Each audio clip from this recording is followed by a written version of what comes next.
Kena tahu je lah ya. Kuiri na season lagi dah bah. Halo mayam. Koi muk ngasi gi duty muk tahu re. Nong magi tahu dia terus duty hai tahu re. Ko live mati ama. Sidai dah aina hana horab ne. Blessy ju jikcang ka tahu re. Cak cak beloi kere. Ngasi dia koi cak cak bakar thenge. Dagi Blessy gi mama ju ada thama. Ayah dem lawan. Makha thama ju ayah. Ayah dem lawan jar ke.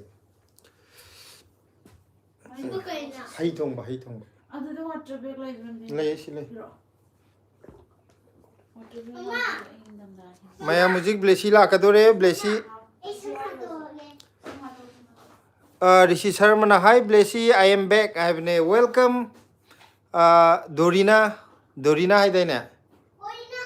Orina. Welcome Orina. Music Blessy ju sanga ni. Duga Blessy ki mama jala ani. Moi water bag ising handana khotana honari aduda aina ngahak haurage yaudringai dana kira welcome Blessy family haini thank you kira akoi gi site gi ju kanoda live ta changbirak pagi most welcome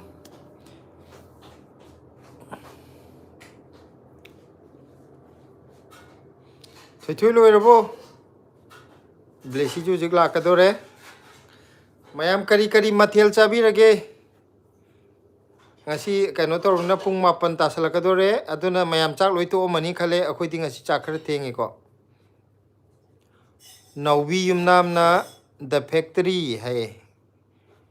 aduga leina khuman ju changbi re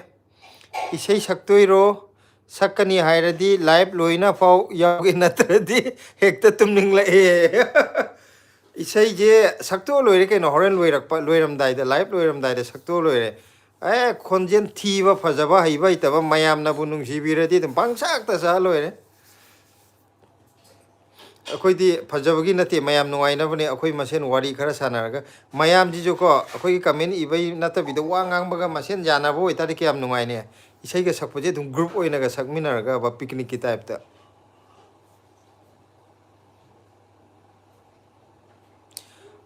koi leina khumana kaka hoidi kari ensang charge hai ngasidi koi kangsoi chare ngasidi kangsoi torga dum lotion gre yam hawi yam chamna chamthong ai tare kangsoi ai gadra chamthong ai gadra aduga orina na chicken biryani hai chicken biryani chawa male orina gi yam hau chare da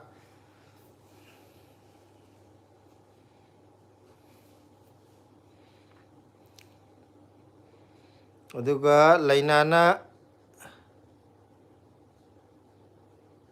karino aije ko si amu english convert tor jala system ti yenge ko magi je ai convert tau thokiba male wahi je ai mobile je thabak yam phaiye ko me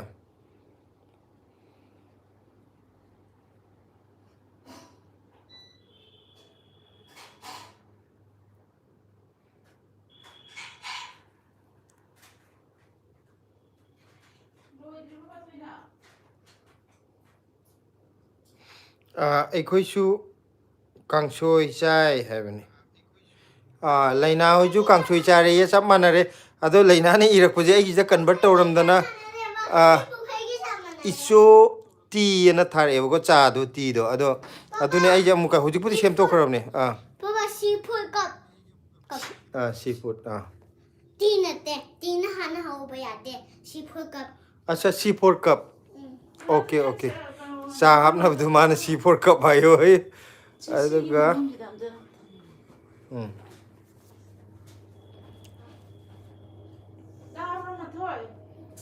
Where is Blessy haire ko orinana Blessy laktore mayam Blessy laktore Blessy changa ka dore hoje Blessy hangnare mayam na Blessy kadai lekar ke hange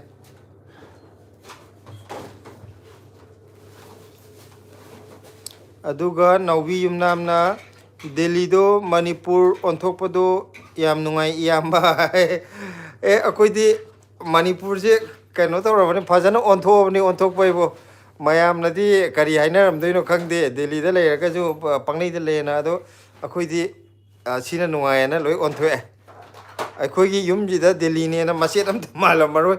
ꯌꯨꯝ ꯃꯅꯨꯡ ꯑꯣꯏꯒꯦꯔꯥ ꯃꯊꯛ ꯑꯣꯏꯒꯦꯔꯥ ꯑꯩꯈꯣꯏ ꯕ꯭ꯂꯣꯛꯇꯨꯒꯤꯅ ꯑꯃꯨꯛ ꯗꯦꯜꯂꯤ ꯃꯅꯤꯄꯨꯔ ꯃꯥꯅꯦ ꯈꯪꯉꯦ ꯑꯣ ꯄꯣꯠ ꯆꯩ ꯊꯥꯕꯗꯨꯅꯤꯗꯅ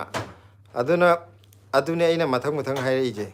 ꯑꯩꯗꯤ ꯌꯨꯝꯂꯩ ꯀꯩꯔꯩꯁꯤꯁꯨ ꯄꯨꯔꯥ ꯀꯩꯅꯣꯅꯦ ꯑꯩꯈꯣꯏ ꯌꯨꯝꯗ ꯂꯩꯕꯒꯤ ꯃꯑꯣꯡꯅꯤꯗ ꯑꯩꯅ ꯍꯥꯏꯕꯗꯤ ꯑꯗꯨꯒ ꯃꯊꯛꯇ ꯄꯣꯠ ꯆꯩ ꯌꯨꯝꯒꯤ ꯄꯣꯠ ꯆꯩ ꯃꯌꯥꯝ ꯍꯟꯗꯛꯇꯤ ꯅꯥꯀꯨꯞꯄꯤ ꯈꯔ ꯌꯥꯝꯅ ꯊꯥꯗꯣꯛꯑꯦ ꯅꯤꯡꯊꯝꯊꯥ ꯑꯣꯏꯕꯒꯤ ꯄꯤꯛꯏꯀꯣ ꯆꯥꯎꯈꯠꯄꯁꯦ ꯈꯔ ꯊꯤꯜꯂꯦꯕꯀꯣ ꯌꯥꯔꯦ ꯀꯥꯞꯄꯤꯁꯦ ꯃꯁꯝꯗ ꯃꯆꯥꯊꯣꯏ ꯀꯩꯅꯣ ꯇꯧꯔꯤꯅꯦꯅ ꯃꯥꯏ ꯁꯥꯟꯅꯄꯣꯠꯀꯤ ꯄꯔꯐ꯭ꯌꯨꯝꯒ ꯂꯧꯗꯅ ꯃꯁꯝꯗꯒ ꯀꯥꯞꯄꯤꯌꯦ ꯂꯥꯏꯞ ꯆꯪꯉꯛꯀꯗꯧꯔꯦ ꯀꯦꯔꯤ ꯀꯟꯅ ꯌꯥꯔꯦ ꯃꯊꯣꯏ ꯎꯝ ꯄꯄꯥ ꯃꯇꯣꯟꯗ ꯋꯥꯔꯤ ꯆꯪꯉꯣ ꯑꯩ ꯉꯥꯏꯔꯤꯅꯦ ꯅꯣꯏ ꯕ꯭ꯂꯦꯁꯤꯅ ꯅꯝꯕꯔ 1 ꯇꯧꯔꯕ ꯅꯥꯎꯕꯤ ꯌꯨꯝꯅꯥꯝꯅ ꯏꯌꯥꯝꯕ ꯐꯨꯜ ꯁꯞꯄꯣꯔꯠ ꯑꯩ ꯊꯦꯡꯛ ꯌꯨ ꯑꯗꯣ ꯑꯩꯈꯣꯏ ꯀꯩꯅꯣꯁꯦ ꯑꯩꯗꯤ ꯅꯍꯥꯟꯒꯩ ꯈꯪꯗꯦꯕ ꯑꯩꯈꯣꯏ ꯂꯥꯏꯐꯁꯤꯗ ꯆꯪꯕꯤꯔꯛꯄ ꯑꯩꯈꯣꯏ ꯏꯆꯤꯟ ꯏꯅꯥꯎ ꯃꯌꯥꯝꯁꯦ ꯁꯤꯗꯩꯗ ꯂꯥꯏꯐꯇꯗꯤ ꯑꯗꯨꯝ ꯌꯥꯎꯕꯤꯕ ꯑꯗꯨꯒ ꯆꯦꯅꯦꯜ ꯍꯥꯡꯉꯤ ꯈꯪꯗꯕ ꯃꯤ ꯌꯥꯎꯔꯝꯃꯦꯀꯣ ꯑꯗꯨꯅ ꯁꯕꯁꯀ꯭ꯔꯥꯏꯞ ꯇꯧꯕꯤꯔꯛꯑꯣ ꯇꯧꯕꯤꯗꯕ ꯌꯥꯎꯔꯒꯗꯤ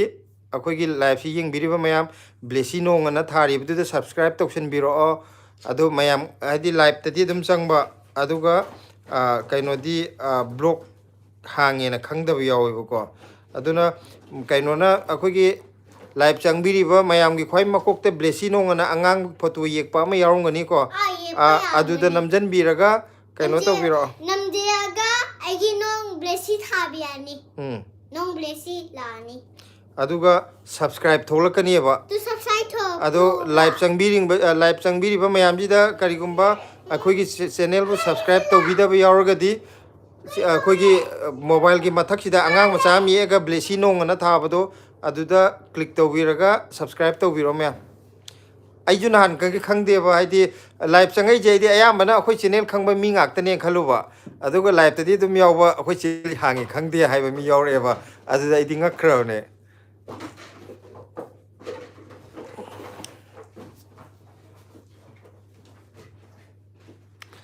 ꯃꯊꯪꯒꯤꯁꯤꯅ ꯑꯉꯥꯡꯁꯤꯡ ꯊꯣꯛ ꯊꯥꯛ ꯍꯥꯏꯌꯦꯀꯣ ꯒꯨꯗ ꯅꯥꯏꯠ ꯕ꯭ꯂꯦꯁꯤ ꯍꯥꯏ ꯒꯨꯗ ꯅꯥꯏꯠ ꯕ꯭ꯂꯦꯁꯤ ꯍꯥꯏꯒꯅꯣ ꯒꯨꯗ ꯏꯚꯤꯅꯤꯡ ꯕ꯭ꯂꯦꯁꯤ ꯍꯥꯏꯔꯛꯑෝ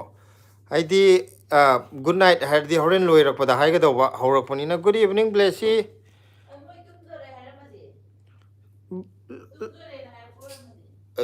ꯂꯥꯏꯐ ꯍꯧꯗ ꯉꯥꯏꯔꯤ ꯒꯨꯗ ꯅꯥꯏꯠ ꯕ꯭ꯂꯦꯁꯤ ꯍꯥꯏꯔꯛꯀꯗ꯭ꯔꯣ ꯍꯦꯛ ꯍꯧꯕꯒ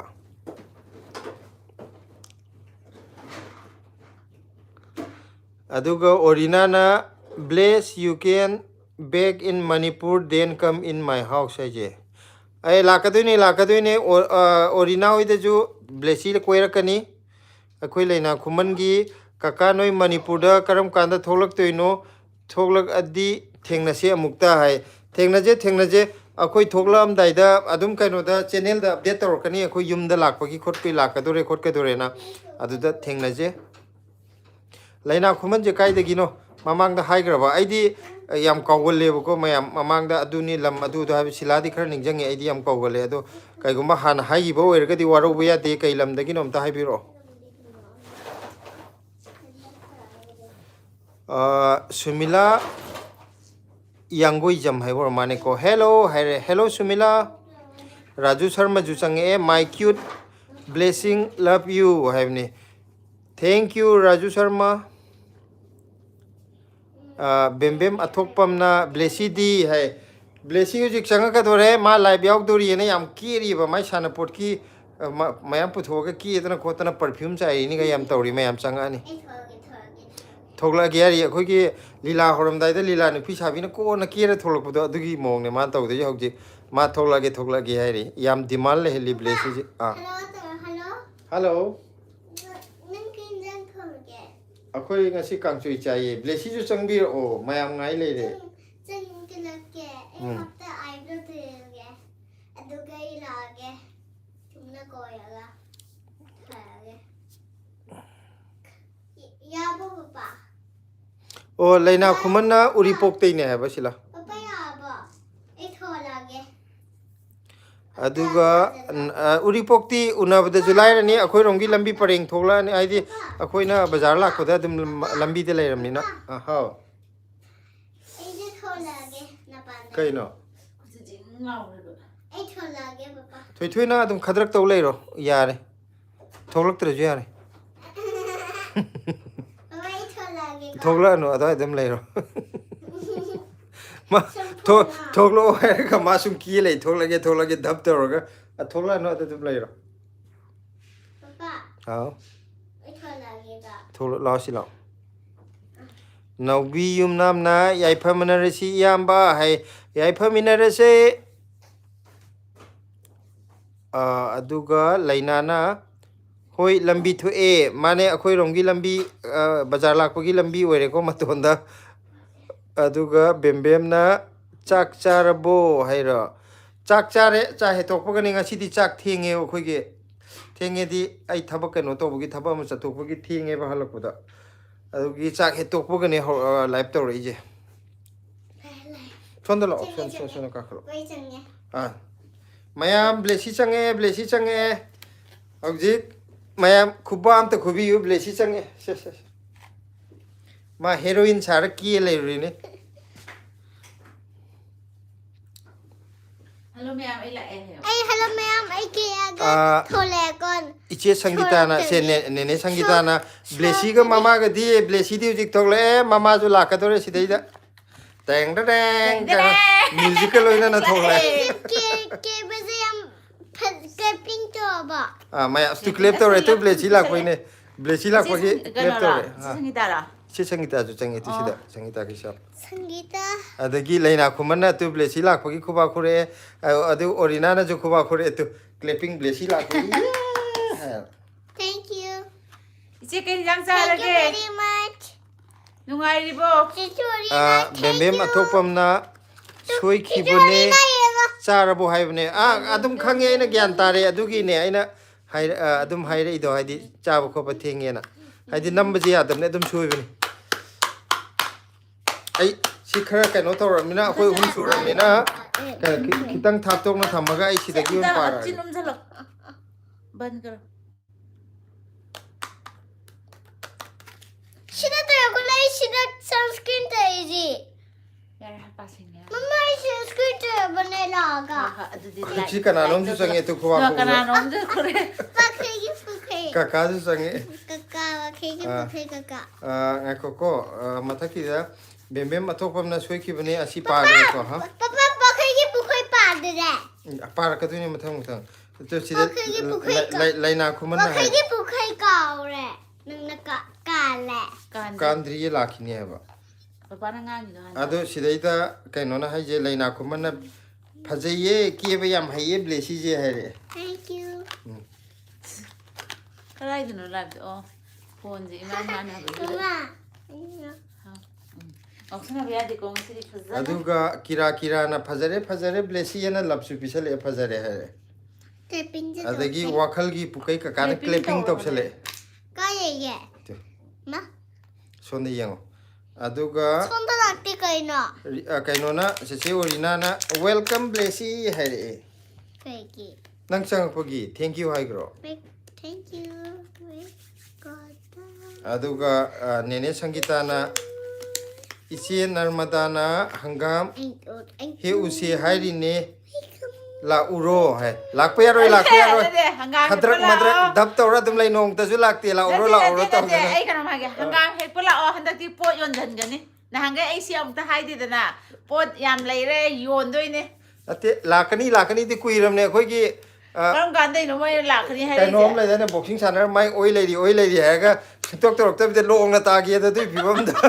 Malesi, Simandra. Oh, mathang dharna da thengna raje. Dharna da na di upai leite. adum lak tok ju leite Ki chabagi. blesi nong na Kai nom desi nong na bo. nungai ribo kaino blesi nong na nungai ribo thara ijo Ne, blessing no mai bro haide. pi toroga blesi nong nungai ribo haire Atopa mami orang ngani ya. Mami kana jango yengo pi du da. Pi du da jango. Pi tha ba da. tu ijo kangde Hangde. Se blessy like to her. Sai sai Sangita gi asam bo message sam like. Pag ani thaja no duga lai utho. aduga landuni okram ju changbir e hai haire screen da double tap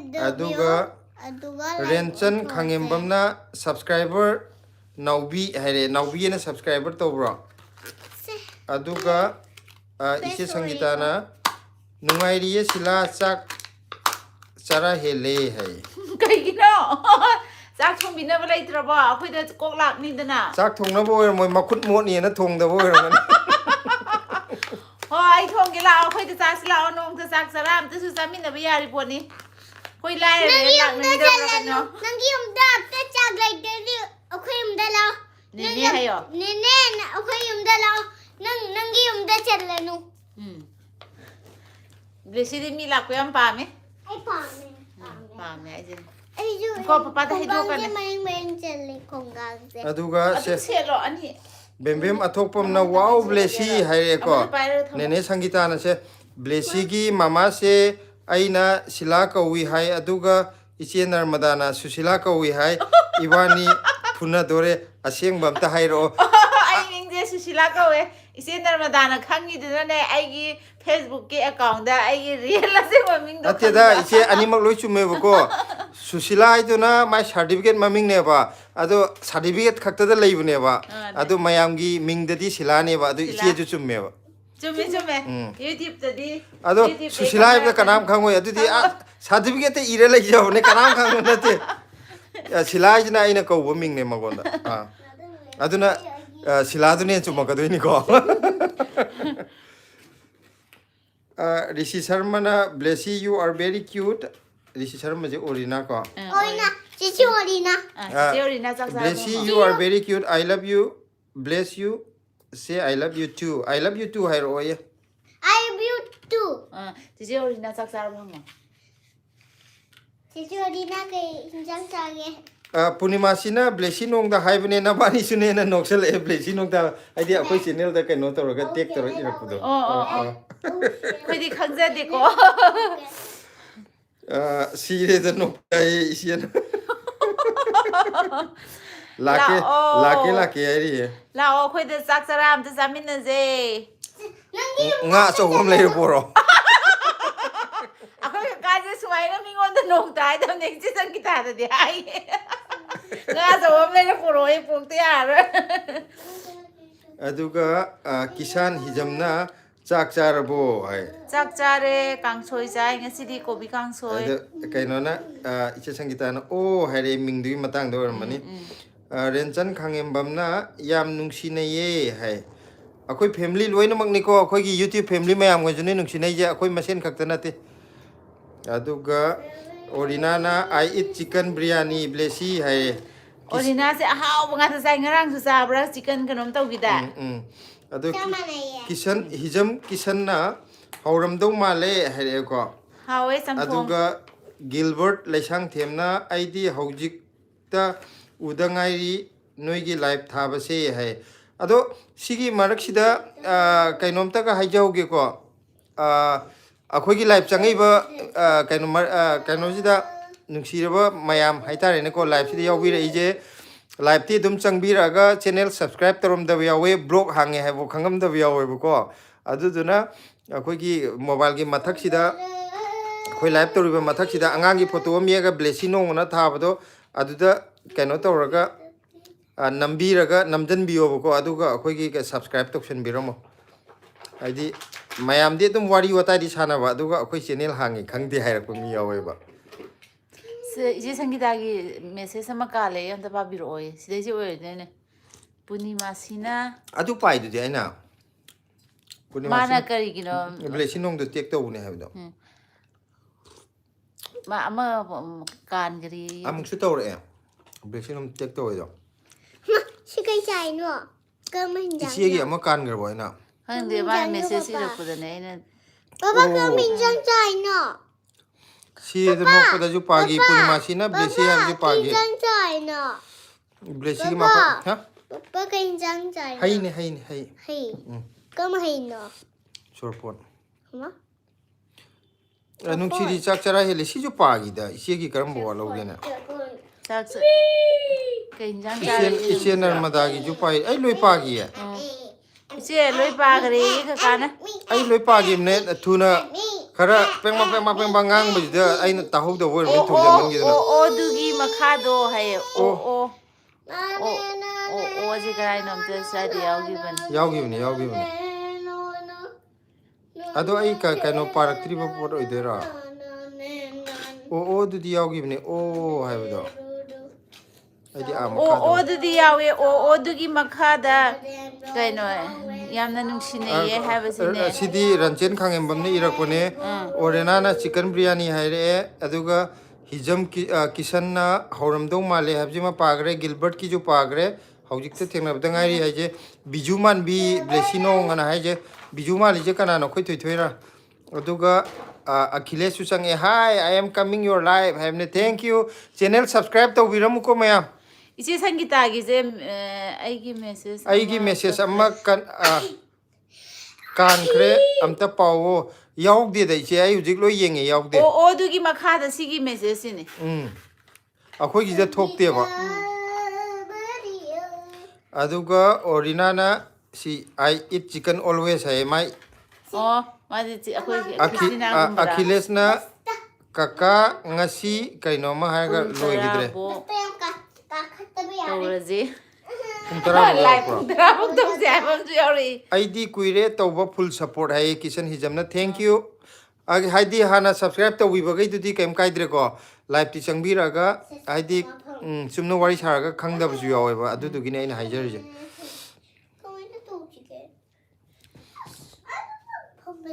aduga akhilesh na kakang asidi pung tara bok to tawraje akhilesh ngarang ju pung tara bok tawje na nangi ngai raga last nang tummage haire ida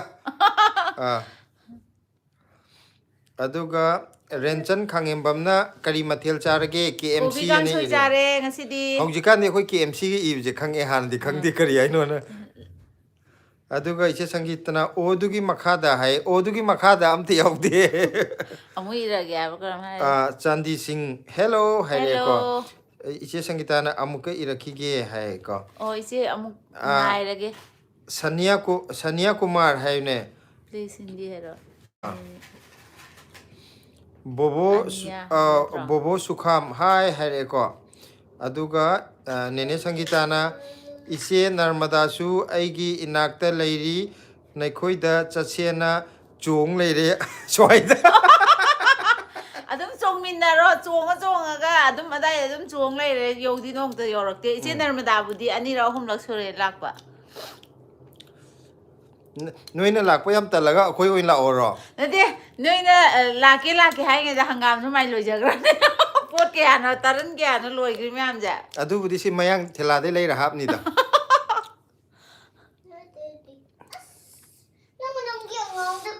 renchan khangem bamna blessy je class ke ano haire blessy je class nursery ne handa kg ka dore aduga ania kumar hai ko me Indian have name we too Purnima si laima noidi yen yamna sanare he haire si nyam chanare akoi ka tangai re sadri khoi khatanga khoi ko bikam suisa aduga Orena na I am also support your channel hai thank you Orena Orina Delhi da koro mama da hayo papa ga da mama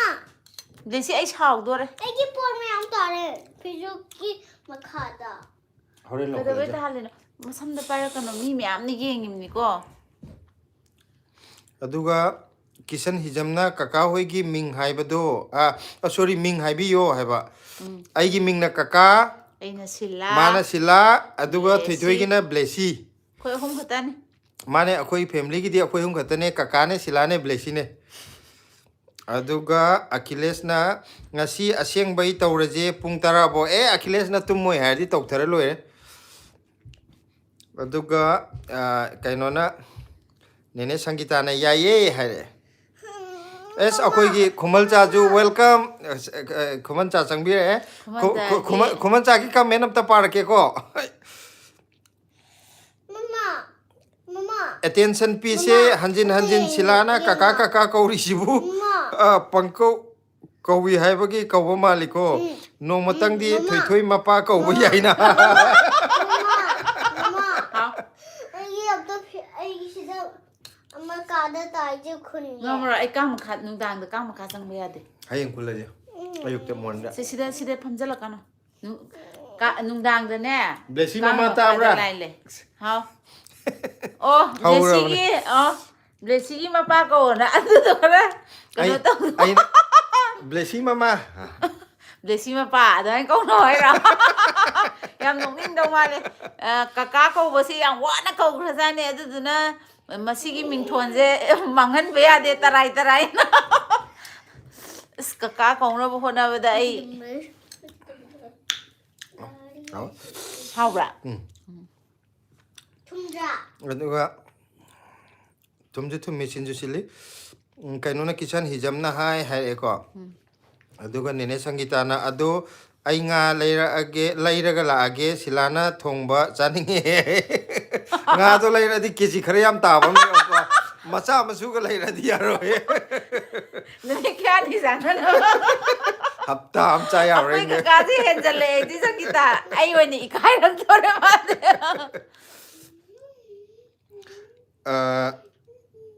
ꯀꯔꯤꯑꯕ Pradeep ꯗꯦꯕ ꯕꯔꯃꯥꯁꯨ ꯆꯪꯕꯤꯔꯛꯑꯦ ꯍꯥꯏ ꯄ꯭ꯔꯗꯤꯞ ꯑꯗꯨꯒ ꯅꯦꯅꯦ ꯁꯪꯒꯤꯇꯥꯅ ꯍꯌꯦꯡ ꯂꯥꯛꯑꯒꯦ ꯁꯣꯏꯗꯅ ꯌꯥꯕ꯭ꯔꯣ ꯏꯆꯦ ꯅꯔꯃꯗꯥꯒ ꯍꯥꯏꯔꯛꯑꯦ ꯂꯥꯛꯑꯣ ꯑꯩꯈꯣꯏꯗꯤ ꯂꯥꯛꯅꯤꯡꯕ ꯃꯇꯝꯗ ꯑꯗꯨꯝ ꯂꯥꯛꯑꯣꯅꯤꯅꯦ ꯁꯇꯔꯗꯦꯒ ꯁꯟꯗꯦꯒꯗꯤ ꯏꯌꯥꯗ ꯌꯥꯏ ꯑꯗꯨꯒ ꯏꯆꯦ ꯍꯣꯏ ꯂꯥꯛꯄ ꯊꯣꯡ ꯂꯣꯜꯂ ꯊꯝꯒꯦ ꯑꯈꯤꯂꯦꯁꯅ ꯀꯀꯥ ꯉꯁꯤꯒꯤ ꯑꯌꯨꯛꯀꯤꯗꯤ ꯀꯩ ꯑꯦꯟꯖꯥꯡ ꯆꯥꯔꯒꯦ ꯉꯁꯤ ꯑꯌꯨꯛꯀꯤꯗꯤ ꯈꯥꯃꯦꯟ ꯁꯤꯟꯕꯒ ꯑꯂꯨꯒ ꯉꯥ ꯑꯇꯥꯎꯕ ꯑꯃꯅꯤ ꯍꯥꯞꯄ ꯊꯣꯡꯉꯦ ꯉꯥꯒ ꯇꯧꯔ ꯊꯣꯡꯉ ꯆꯥꯏ ꯀꯃꯥꯏꯅ ꯇꯧꯔꯤꯅꯣ ꯈꯪꯗꯦ ꯑꯩ ꯉꯥ ꯌꯥꯎꯗꯗꯤ ꯆꯥꯛ ꯆꯥꯕ ꯌꯥꯗꯦ ꯀꯃꯥꯏꯅ ꯇꯧꯔꯤꯅꯣ ꯁꯤꯕꯣ ꯉꯥ ꯂꯣꯏꯈ꯭ꯔꯗꯤ ꯑꯩ ꯍꯤꯟꯖꯥꯡ ꯊꯣꯡꯅꯤꯡꯉꯥꯏ ꯃꯊꯣꯡ ꯃꯔꯝ ꯈꯪꯗꯦ ꯃꯥ ꯑꯇꯩ ꯏꯟꯖꯥꯡ ꯀꯥꯡꯁꯣꯏꯒꯨꯝꯕ ꯆꯥꯗꯦ ꯉꯥ ꯊꯣꯡꯕ ꯅꯠꯇ꯭ꯔꯗꯤ ꯆꯥꯅꯤꯡꯗꯦ ꯍꯥꯏꯕꯀꯣ ꯑꯗꯣ ꯃꯁꯥ ꯅꯨꯡꯉꯥꯏꯇꯦ ꯍꯥꯏꯕꯗꯨꯅ ꯗꯣꯛꯇꯔꯗ ꯌꯦꯡ ꯆꯠꯂꯨꯌꯦ ꯗꯣꯛꯇꯔꯅ ꯍꯥꯏꯔꯛꯑꯦ ꯃꯥ ꯍꯤꯗꯥꯛꯇꯤ ꯂꯤꯆꯩ ꯃꯔꯨ ꯅꯠꯇ꯭ꯔꯗꯤ ꯌꯥꯔꯣꯏ ꯑꯩ ꯁꯥꯎꯔꯛꯇꯣꯔꯦ ꯅꯇꯣꯟ ꯆꯠꯂꯨꯁꯨ ꯆꯣ ꯄꯄꯥ ꯑꯗꯨꯝ ꯍꯥꯅꯤꯡꯉꯦ ꯍꯣꯏ ꯍꯣꯏ ꯆꯠꯁꯤ ꯄꯄꯥꯒ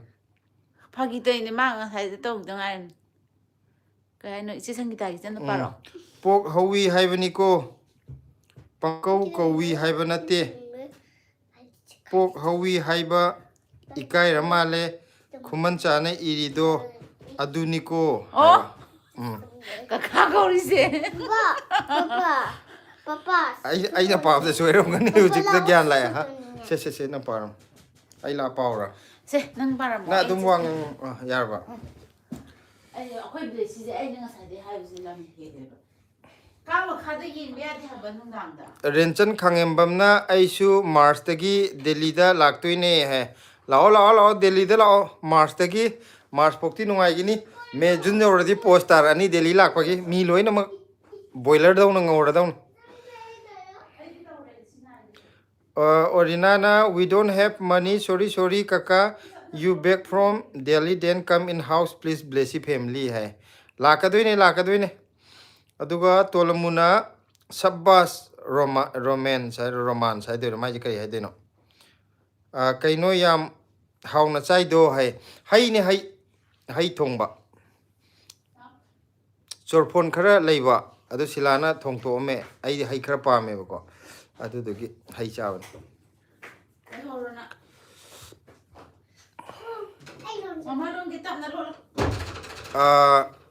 ꯇꯣꯂꯃꯨꯅ ꯂꯣꯏꯔꯦ ꯃꯩꯇꯩ ꯅꯨꯄꯤ ꯍꯥꯏ ꯂꯣꯏꯔꯦ ꯃꯩꯇꯩ ꯅꯨꯄꯤ ꯍꯥꯏꯁꯦ ꯀꯔꯤ ꯍꯥꯏꯅꯣ ꯃꯥꯏꯁꯦ ꯀꯔꯤ ꯃꯇꯥꯡꯒꯤꯅꯣ ꯒ꯭ꯌꯥꯟ ꯇꯥꯗ꯭ꯔꯦ ꯑꯗꯨꯒ ꯀꯀꯥ ꯑꯩꯈꯣꯏꯒꯤꯗꯤ ꯅꯥꯏꯠꯀꯤ ꯑꯦꯟꯖꯥꯡꯗꯣ ꯉꯥꯅꯨ ꯆꯥꯔꯦ ꯑꯦꯁ ꯑꯈꯤꯂꯦꯁ ꯍꯣꯏꯒꯤꯗꯤ ꯌꯥꯝ ꯍꯥꯎꯔꯦꯗ ꯌꯨꯝ ꯅꯛꯅꯔꯝꯃꯗꯤ ꯌꯨꯝ ꯅꯛꯅꯔꯝꯃꯗꯤ ꯆꯥꯛ ꯊꯥꯡꯉ ꯄꯣꯔꯛꯑꯝꯒꯗꯧꯅꯤ चावल लाकर तो चाक था अदुगा अंचल कुमारी हेलो अंचल हाँ कैसे हो अंचल हाँ ठीक हो क्या हाँ गुड़िया कैसे है बोलो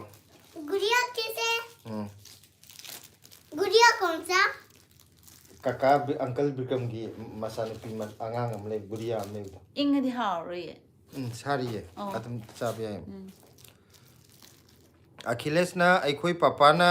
लेबिरी ने है अखिलेश की पापा जी हम फैको इंजा हाउ हाउ भी हम पिजरे अदुगा अविनाश हेलांगबम है को Avinash हेलांगबम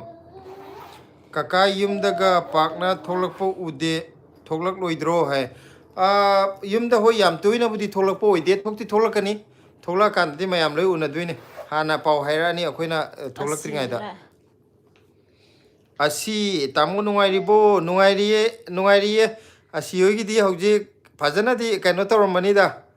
Kaino tawramani. Oh, Phamjalamani. loire haido. Tolumuna. Ngagi matang dune haro. Oh.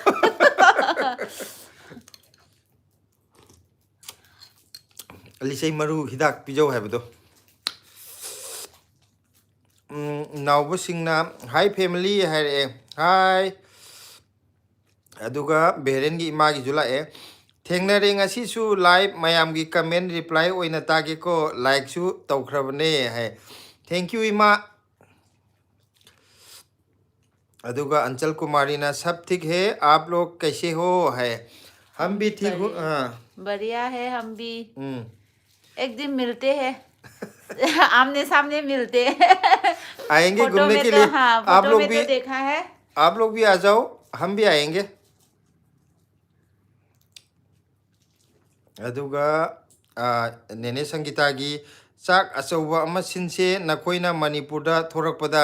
याये चाकसु सिनजे अदुगा हवाई जारजु मयामदा सप्लाई तौदोइने कनानेबा हजिकिदो नेने संगीता ओ असीना -23 दा लई याये हुजि इंगबै चांगदो इंगबदा लोइरामनी अस -23 लेदी फजै है सिला नंग लेदी कमाई तौने अहिदि पुंग कुमरी कनो तौदो माले मोइदुदि अस फरक तानी है अदुने पी फावदा पी हाना लेप ले याइदा अदु लेपंगनी मदु अखिलेश ना अदुगा iOS इम्फाल दगी लुपा चनी अंकै पीबा हेलीकॉप्टर रिमोट किचु लेरे कईगिनो मा हाइनिंग जे अस रिमोट की हेलीकॉप्टर हम जुले अखिलेश अंगांग दुनी दना ngaनु ju mapana ngasi leira chongdare haidana helicopter am ju leibire haiba remote ya sina akhoi blessy hoy gi khune wa group se group ne wa akhoi live ta tawri se blessy gi group am ji yawri ba family circle ma now sing na good night haire good night ado marakta amuka haijage अखोई की live चंगबीरेबा मयाम जे करिगुंबा अखोई की channel जे subscribe तौदबा यावबीरगदी channel की मथक्तुदा ब्लेसी नोंग न थारगा थोगले इदो अंगांग मचा मा येगा अदुदा नमजन बीरगा subscribe तौनबगी option थोलकपने subscribe तौबिरमो मयाम like ति अमत तौबिदे like चंगकपदी चामगा मापन हजिसि ले अदुगा लाइक न तरा तरु खतंग ब्लेसी एडवर्टाइज तौरला लाइक की लाइक नंबियो ना इसागी स्क्रीन दा कई नो मिठाई लोन ना चाले रे आई दिस हाउरगे काय सिगाय दि पुरो इनो ओरिना ना मथोय नंग नुंदांग लगा आई छाव Blessy you are very cute kaka you and your wife also very beautiful joint family and beautiful family काय रो ओरिना जिसे ओरिना से हम थागत लेदा अखोई खुमनचा की कमेंट अमा लाके एको नोई की कमेंट सिंग दो संगीता कैसामना हाय दुने कोनसमी रहिजे पाथोरा अदी ताबे हेना नुंगाइदो माली मरमदी 50k तानबदा अइगिना सोकदो माल करी हैना अमको फजना पारो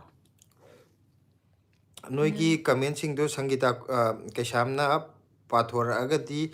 ताबे हेना नुंगाइदो माली हैबजे मदि खंगेको मरमदी 50k तानबदा हाइदोइनेबा तानाबदा इंजिन सोकदो माले है ओ हाइजे याम यांग ना लाकनी हाइदोइनेबा अदो संगीता कनो हाइजे कनो ओरंग इसी संगीता नेबा ओ मागे जो खंगना बो इजाला सुम खंगना बा मी के ओइजाला कमेंट जो इसी संगीता मेक्सु सेंग ना पाथोर इदना अइना जु लाना पाथो पुजाव बिदना दु यम बुजा तोलमुना मणिपुर लाकपदसु लाइव थागल ओ है मणिपुर ला थोय थागलकनी अदुगा कोई लाइव तो पे एड्रेस ला अमदाई द जो हाना लोइनमक मयाम दे इन्फॉर्म तौजगे Niva Devi ju change Namaste hare namaste. Purnima silai mana noi kaka Noi noi kadaidagi. noi kadai dagi no noi kaka aina noi kadai dagi no hai akoi je phamlok se phai dagi ni ko aduga si je ISSU pound kare no hai su pound hai doire chak charabo hai Chak chare. chak chare aduga nene sangitagi khumancha madumak chumabane hai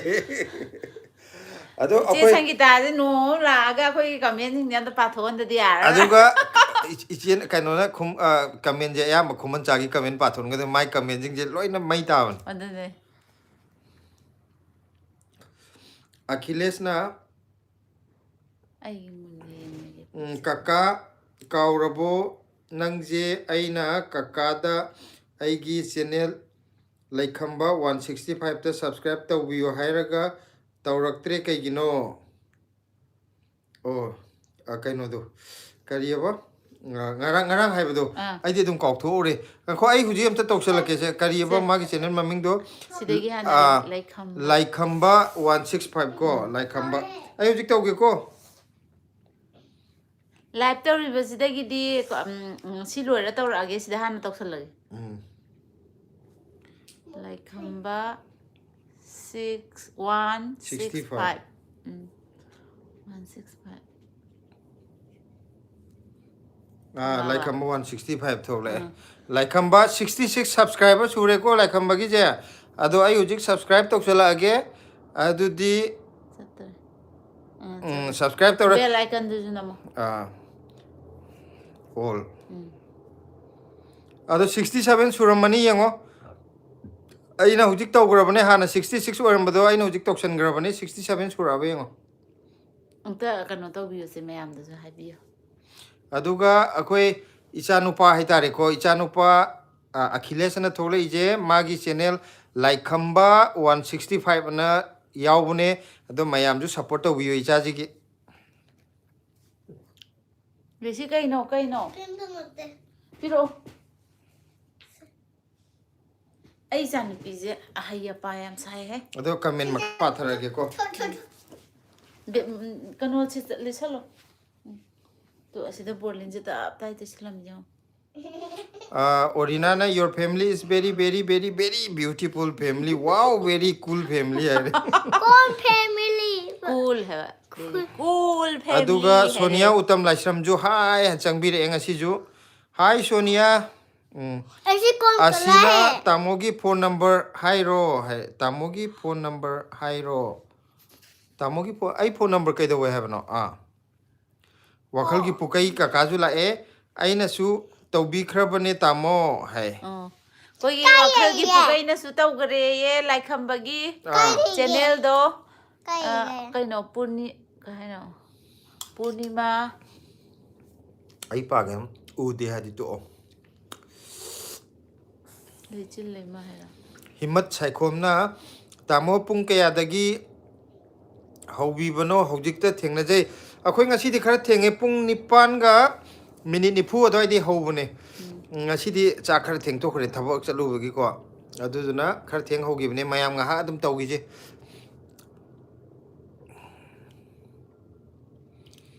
aduga Achilles na kaka aigi channel laikhamba 165 to amukta ulo please please please hai ai hujik tawgrabane Osidagi tora sida ulo hai ni mai da. okay uthora ke si Ka na comment je lo em ta patho ki graba se male khara. ai kan gi brane Sida aina kano sidagi je. Noi Manipur kata wai degi no na hangakwa. adu nga sai hai gi du de Manipur ga wai degi no hangmane. To sidagi. phomlok si phai hai na hai Hai gi du graba. de Hai gadi.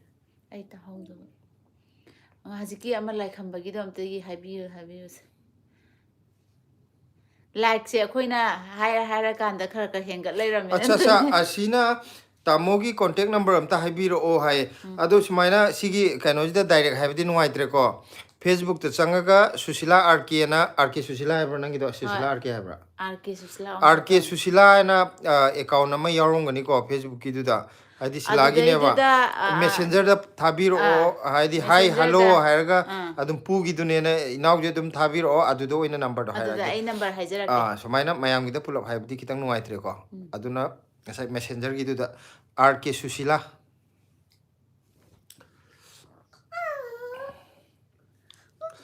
ꯑꯗꯨꯒ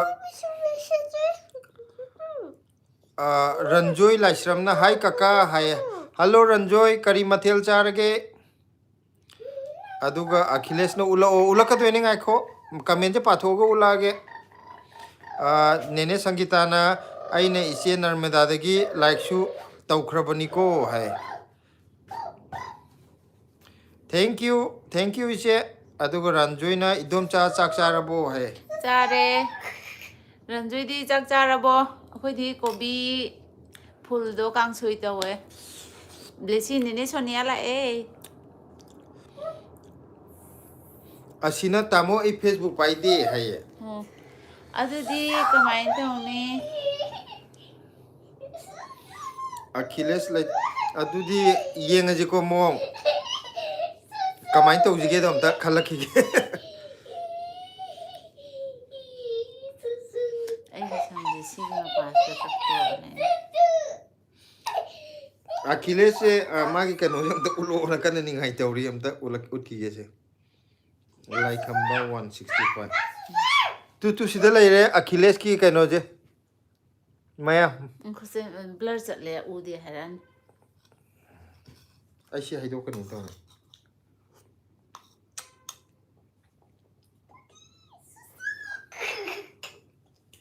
blur ꯆꯠꯂꯤꯁꯤ ꯀꯩꯒꯤꯅꯣ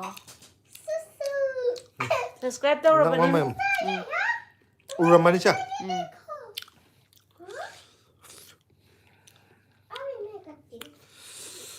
ꯂꯣꯏꯔꯕ ꯃꯄꯪ ꯈꯤꯇꯪ ꯌꯥꯎꯔꯦ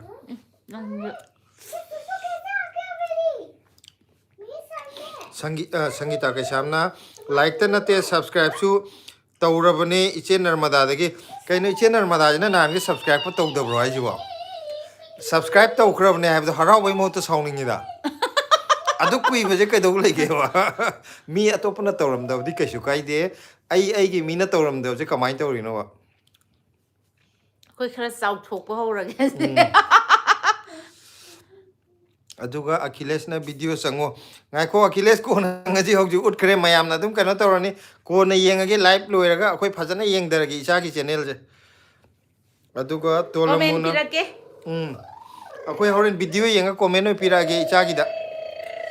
ꯇꯣꯂꯃꯨꯅ ꯕꯥꯏ ꯕꯥꯏ ꯆꯠꯂꯒꯦ ꯍꯥꯏ bye good night ꯃꯤꯅ ꯋꯥ ꯉꯥꯡꯉꯦ ꯑꯗꯨꯃꯥꯏꯅ ꯇꯧ ꯒꯥꯔꯤ ꯊꯧꯖꯤꯟꯕ ꯌꯥꯗꯦ ꯑꯗꯨꯒ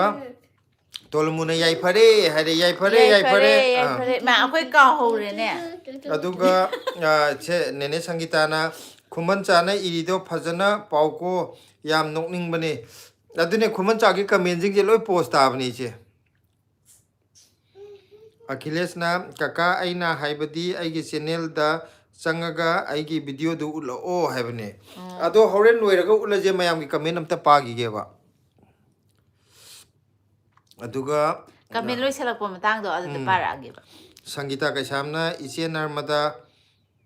ꯎꯗꯒꯤ ꯇꯥꯕꯗꯧꯅ ꯄꯪꯉꯤ ꯁꯣꯁꯤꯌꯦꯜ ꯃꯦꯗꯤꯌꯥꯗꯗꯤ ꯄꯪꯉꯦꯌꯦ ꯀꯩꯅꯣ ꯑꯩꯉꯣꯟꯗꯒꯤ ꯍꯦꯟꯅ ꯅꯣꯛꯁꯜꯂꯦ ꯄꯪꯕ ꯃꯤꯁꯨ ꯂꯩꯔꯤꯕ ꯌꯥꯗꯦꯅꯦ ꯁꯤꯂꯥꯒ ꯏꯆꯦꯒ ꯈꯔ ꯄꯨꯜꯂꯝꯃꯦꯕ ꯑꯗꯣ ꯃꯥꯗꯤ ꯃꯇꯣꯟꯗ ꯐ꯭ꯂꯥꯏꯠ ꯇꯣꯡꯉꯒ ꯆꯠꯄ ꯉꯝꯃꯦ ꯑꯩꯗꯤ ꯉꯝꯗꯦ ꯑꯗꯨꯒ ꯑꯈꯤꯂꯦꯁꯅ ꯑꯩ ꯇꯜꯂꯤꯍꯦ ꯅꯣꯏꯁꯤꯗꯤ ꯑꯩꯅ ꯌꯦꯡꯉꯨ ꯍꯥꯏꯔꯒ ꯑꯣ ꯌꯦꯡꯉꯛꯑꯒꯦ ꯑꯗꯨꯒ ꯏꯟ ꯃꯜꯇꯤ ꯆꯦꯅꯦꯜ ꯍꯥꯏꯀꯣ ꯎ ꯃꯣꯔꯣꯛ ꯃꯆꯨ ꯃꯤꯔꯆꯤ ꯄꯥꯎꯗꯔ ꯄꯦꯄꯔ ꯃꯆꯜ ꯀꯔꯝ ꯀꯥꯟꯗ ꯌꯣꯟꯗꯣꯏꯅꯣ ꯑꯩ ꯌꯥꯝ ꯄꯥꯝꯃꯦ ꯌꯣꯟꯗꯣꯏꯅꯦ ꯌꯣꯟꯕꯗꯤ ꯀꯩꯅꯣ ꯇꯧꯔꯕꯅꯦ ꯑꯗꯣ ꯃꯌꯥꯝ ꯑꯣꯏꯅ ꯄꯨꯂꯞ ꯊꯣꯛꯂꯛꯄꯁꯦ ꯑꯩꯅ ꯑꯩꯈꯣꯏ ꯍꯋꯥꯏꯖꯥꯔꯃꯨꯛꯇꯪ ꯌꯣꯜꯂꯒ ꯃꯌꯥꯝꯁꯦ ꯄꯨꯂꯞ ꯑꯣꯏꯅ ꯑꯥꯏ ꯑꯦꯟ ꯑꯦꯒꯤ ꯃꯃꯥꯡꯒꯤ ꯑꯗꯨꯃꯥꯏꯅ ꯄꯨꯟꯁꯦ ꯇꯧꯅꯦꯕꯀꯣ ꯑꯗꯨ ꯅꯠꯇꯅ ꯑꯗꯨ ꯈꯛꯇꯪ ꯄꯣꯠꯇꯨ ꯈꯛ ꯄꯨꯊꯣꯛ ꯊꯣꯛꯂꯛꯄꯗꯨꯗꯤ ꯅꯨꯡꯉꯥꯏꯇꯕ ꯍꯋꯥꯏꯖꯥꯔ ꯌꯥꯎꯔꯒ ꯍꯋꯥꯏꯖꯥꯔꯁꯦ ꯍꯟꯗꯛ 10 days ꯂꯩꯔꯗꯤ ꯉꯁꯤ ꯁꯟꯗꯦ ꯂꯩꯔꯦꯀꯣ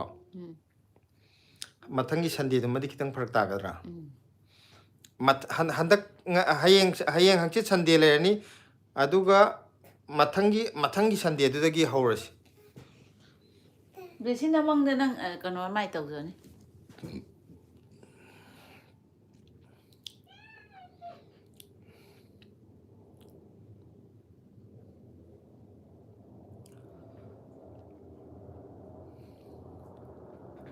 aduga asina tamo armida Facebook paibe yade okay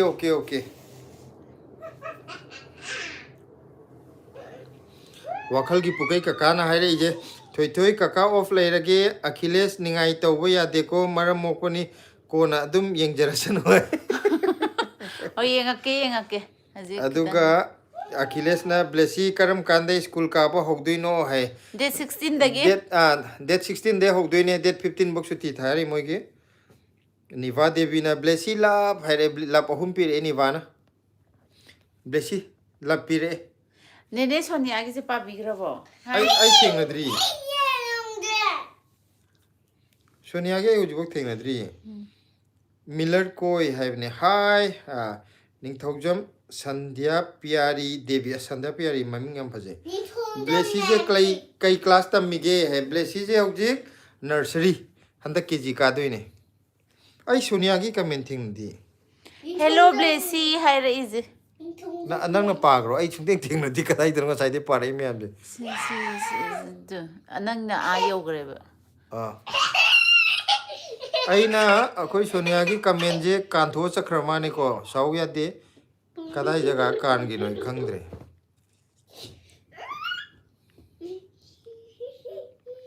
shiwa gog di sila sida ai am thakpo hai gala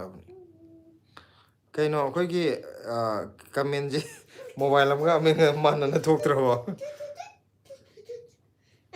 tu yaw de ma yaw di adune ai yaw gi di loi pa bne ba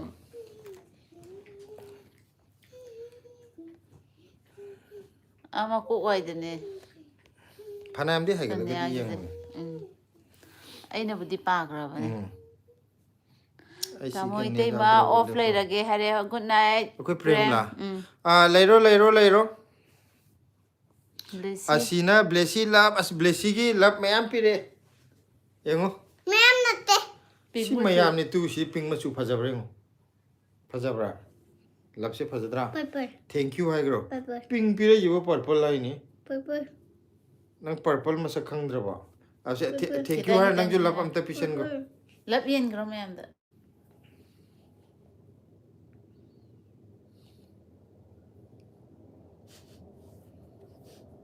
yare Achilles se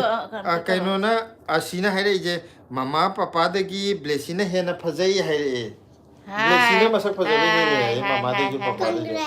Egi ke baje. kare Kangre. nang gi ke do kangre ma ga sai ke do kang thokre natraga di hena phajaram go do jani ma je sangita zu kare Kang bagi am phajade. phajari ne nang sa adu se nene sangita na ju lam am pi re red color gi adu nang jom te pi gro nene da ju ka ka me am da ju pi gro la am te pi gro nene Mina bye lapira good di nang jom night pi hai gro gro hoi che oh sonia gi message la ai is da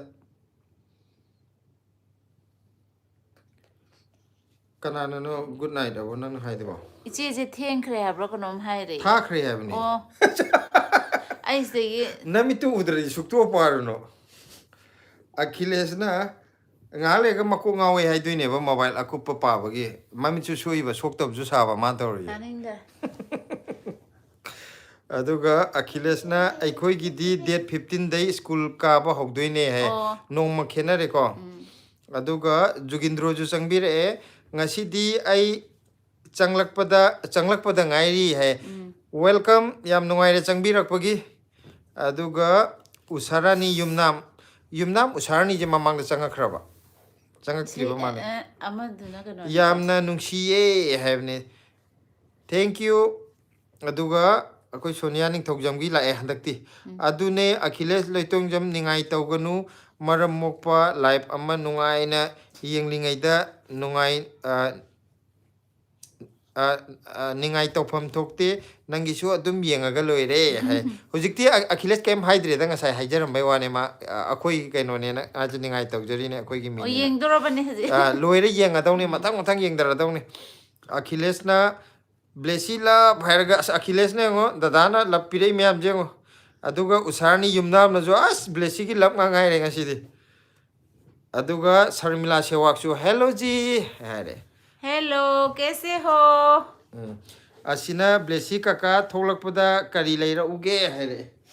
kai leira uge he kaka na kai leiro hai dino बर्फ ओइन पुरो ओइ बर्फ तो सी यौरक्त्रिबो अदुम पुरा ला ओइ अमुक मही लांथोख्रजो अमुक लौब चलो हना pugi barapti phajana di postane moi chingdu kai chet na ne nang uraba video da pu kaza aina kaza hai badu yam chang ne do moi paring adum mari mai le no kaza sa thoro nang ai leiramage sida Yangano. kaino na orina na sorry kaka we don't have money to come Delhi ai Orina adudi akhoina oina tholak pata bani khoina oina la khoira age Jugindro na hai nambire Achilles na blessy nang chahi kya surage hai Blessy se chahi manga handak 2025 ki October da manga complete phagre Sonia ning thogjamna kai mathel charage blessy che sila ibung hai re khoi ngasi kopi kang soi tawre thumya pi ama tawre Sharmila Sewak na hai re ठीक है जी आप बताओ है रे हम लोग भी ठीक है बढ़िया है हम भी ठीक हूँ ठीक हूँ हम भी ठीक हूँ ऋषि Sharma for cute blessy as kaino Purple hai bida. purple mayam thare lap tu thoi nangi purple hai do ye dekho purple Blessy se chahi manga sugre October da usarani na blessy chahi kya surage hai bje handa October da chahi manga sugre chahi manga ga thani henjale ahum phar ka dore ko ngarang han da chugi boy ningdra hai na marom haw ne aina hauna to wi bagin mane nang kitanga naram da nang za dong myan ju ure aduga Sonia ning thogjam gi aikoi blessing asidi cute jam oiko hai re ma sai de ki ri sidi mi live chang doram ne na mai sana pot ki perfume chai no ga tu putho yam ki na masam ga la thok lein aduga asi hai ko tamo midi paisa mayam tinglaga koiba la e aikoi di paisa tingda vida koire pu sandu ai adune kaino mayam kaino tor ga yam tang na chat jaga ne ko adu bi laibak phai hai tare amarom dadi asina lai je my family pulap lai ra family lai ramoi da pu dadi oh Sharmila Sewak na आप कब आओगे मेरे घर है रे moi je krai hoi de no moi lai Sorojini. sorojini da ba didi oina lai bidu ga na zala karam side to de hana hana hoi chalu budu ha per hai ne ado address loroga khangni address khangni. golu dagi हाँ आएंगे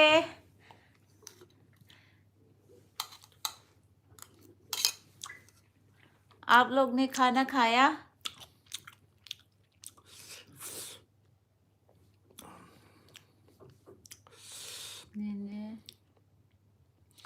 nene da lap amata tawro odana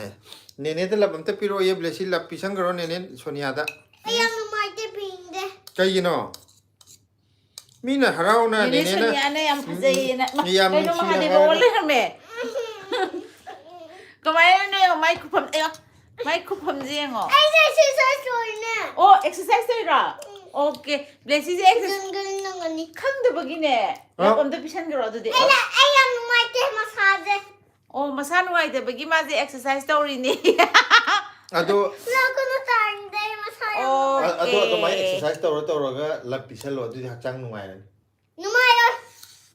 may sabi tring lang ang take ka lang yun akoi ani da nang na saura ju mayam ji da di nang na lap an toksan garo fazana katlihan ng sini di fazana takraban lo nang puthore ji chaw na hai puthore na to adu ga ju muk chai chato kare cha dra ga ju muk cha di hai doi ne ai na thong ga cha di na cha ra ga na muk chai na muk hai ba nu pi ji hayeng na sini thakta bi da thongge hay Achilles na kaka aikoi ningthem pukri mapalda ngayam thadaban 2 years ago phare 2025 June da ngayam tawkhala e aikoi pana silver nga ama khula e hari amumung ning de bukri je aina na hawai le sari nge du amung tagre nga makok ngauraga haigale e nga yam zaoena usarani yumnam na lap masu loi sunaba pire e blessy gi red ne pink su yaure purple su yaure aduga white black khuman chagi kamen amamuk noi paisa puthok pusin taunaba ina khunba masen ngakta ngai khre aikoi di imung manung nina sauni da hairaga loisanaga daba male maram di mathaki pabi raktaba comment singna sakhi kaino pada yaw khra ba na haisi mu ba paisa gi matang du gi horangani kuman za ai di interest khara chawe na aina haigri dune adu nang nu ju makha taraktre aduga Sharmila Sewakna कब आओगे बताओ बोले जल्द ही आएंगे इस महीने आ जाऊंगा जल्दी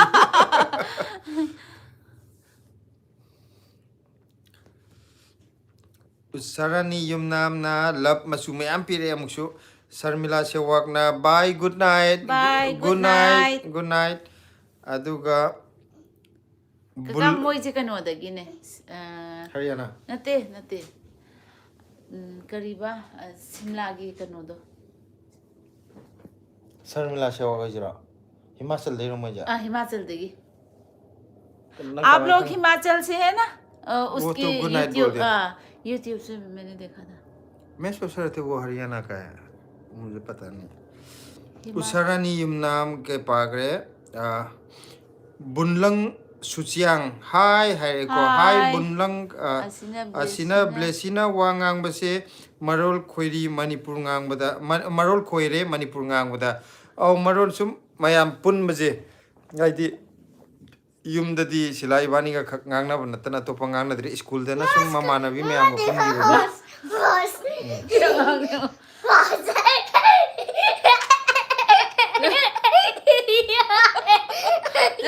मार सारा horse ने कनो पाइबंग बजे हम नाना सेम वन सोनिया निंथौजम नेने सोनिया की मसा नुंगाइनबा क्यूट इफेक्ट अमता हापो ओदना अखोई ब्लेसी की दी मेडिसिन ने साउबैसु मसा नुंगाइतबैसु इफेक्ट अमता हापसला सी इफेक्ट ने अदो इफेक्ट ने मासो कोन थौरी जे इफेक्ट ने मागी उसरानी युमनाम ना हाय हाय को ओरिना ना Blessy you are angry cute little है बुनलंग ना मणिपुर yes or no है yes we are from Manipur aduga khuman chana amajai dire sengna comment paisa di singlak tasu sengna comment paisa di singlak tasu yamna laiye hai de mane जंगल मंगल है रो जंगल में मंगल है वा ओ comment की पैसा दो आइए अच्छी होना तो कमेंट पैसा दे चिंगलक तो जो हम ले जंगल में मंगल है अभी जी दूंगा मैं दीदी मैचनाम Sunita Devi good night ओइरगे message सु पाबी रक्त्रे ngasi हेमा सुनीता की कमेंट अखोई पादब्रो आई ना चिथरम भई चिथब दि खंगौद्रे वारो बिबया देखो आई खंगौदबैने थवैना पागिदबदि ओइ नत्रे किरण बलाना मेरिट लाइफ से नुंगाइब्रो पाखंग लैसाबिगा ओइनिंगक यावब्रो कका है मेरे लाइट से सुनु नुंगाइ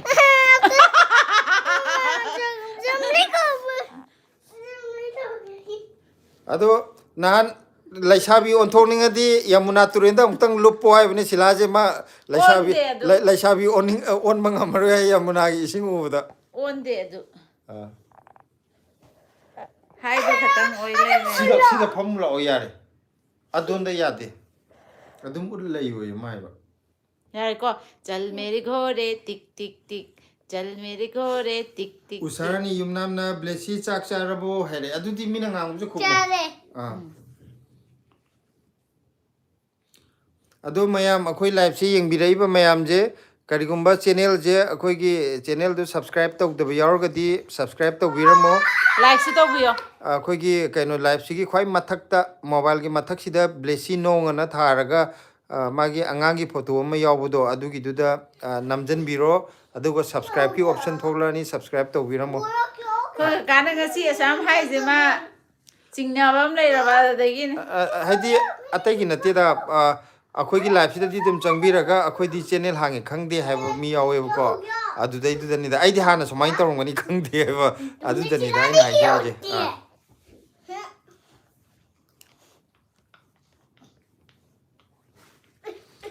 ꯁꯔꯖꯤꯠ ꯅꯤꯡꯊꯧꯖꯝꯅ ꯗꯗꯥ ꯁꯝꯗꯣ ꯑꯝꯇ ꯁꯪꯖꯤꯜꯂꯨ ꯃꯤ ꯏꯆꯦꯒ ꯏꯀꯨꯕꯣꯛꯀ ꯃꯥꯜꯂꯛꯑꯦ ꯃꯥ ꯁꯪꯒꯗꯕꯅꯤ ꯏꯀꯥꯏ ꯁꯪꯒꯗꯕꯅꯤ ꯄꯤꯔꯤꯅꯦ ꯑꯩꯅ ꯃꯥ ꯏꯀꯥꯏꯕ ꯌꯥꯝ ꯄꯤꯔꯛꯈꯤꯅꯦ ꯑꯩꯅ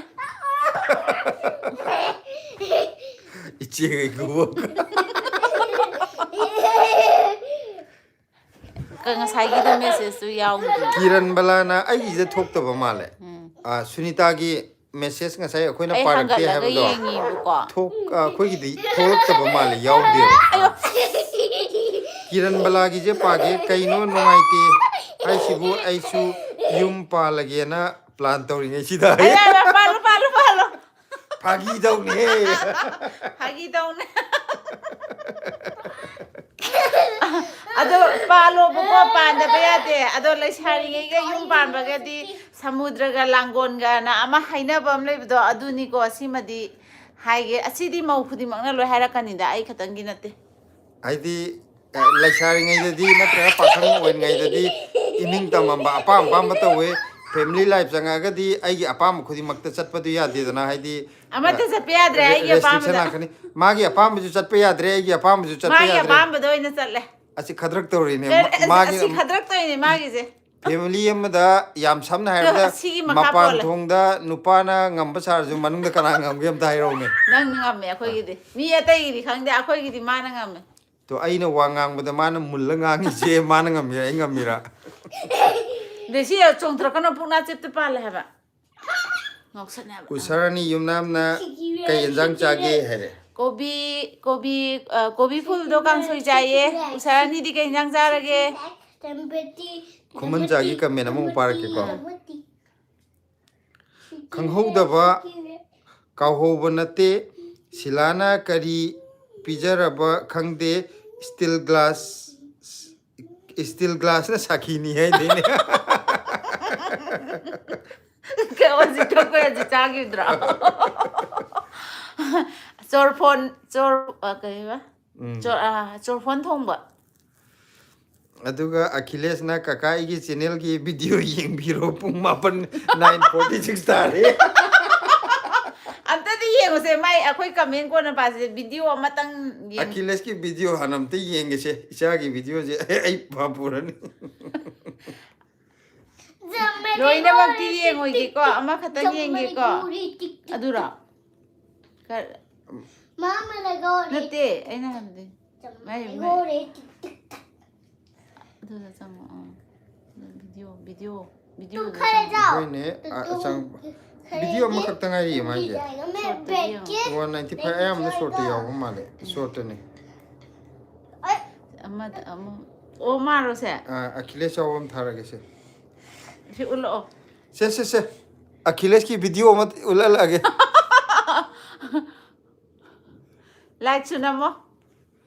ꯂꯥꯏꯛꯁꯨ ꯇꯧꯔꯒꯦꯀꯣ ꯂꯥꯏꯛꯁꯨ ꯇꯧꯔꯦꯀꯣ ꯑꯈꯤꯂꯦꯁꯀꯤꯁꯦ ꯗꯗꯥ ꯑꯈꯤꯂꯦꯁ ꯌꯥꯔꯦꯀꯣ ꯑꯈꯤꯂꯦꯁ ꯑꯇꯩꯗꯤ ꯀꯣꯟꯅ ꯌꯦꯡꯉꯛꯑꯒꯦꯀꯣ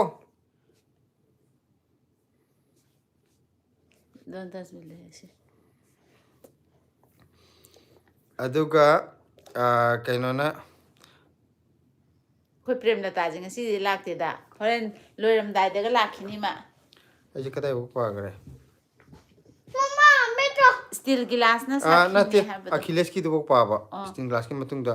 ꯕꯨꯡꯂꯪꯅ ꯃꯤ ꯑꯥꯏ ꯗꯣꯟ ꯇꯣꯛ ꯏꯟ ꯃꯅꯤꯄꯨꯔ ꯑꯥꯏ ꯋꯤꯜ ꯇꯣꯛ ꯏꯟ ꯏꯪꯂꯤꯁ ꯑꯣꯀꯦ ꯍꯥꯏꯕꯅꯦ ꯅꯣ ꯄ꯭ꯔꯣꯕ꯭ꯂꯦꯝ ꯑꯗꯨꯒ ꯈꯨꯃꯟ ꯆꯥꯅ ꯀꯃꯦꯟ ꯄꯥꯕꯤꯗꯕꯒꯤ ꯍꯥꯏꯖꯕꯅꯤ ꯍꯥꯏꯕꯀꯣ ꯑꯗꯣ ꯑꯩꯈꯣꯏ ꯀꯃꯦꯟꯁꯦ ꯄꯥꯍꯧꯗꯕ ꯌꯥꯎꯔꯕꯣ ai loi na makti pa bra ni khan mane koijam gautam na hi blessy hai re ko hello usarani yumnam na blessy do dance to hon la o hai ne dance sam to ro ye blessy na Tonde. mam dance song ni blessy hong ji kan ngang na sakna bia de ko khoi na to hai de ma kem to bia di sei sa o ju sa no ta hai ma ma sa to ngai di ma tho kon to re chumme Achilles na chumme ye oh mai si chummi chum de khang na ba gi ne ba hoi hoi thank you hai re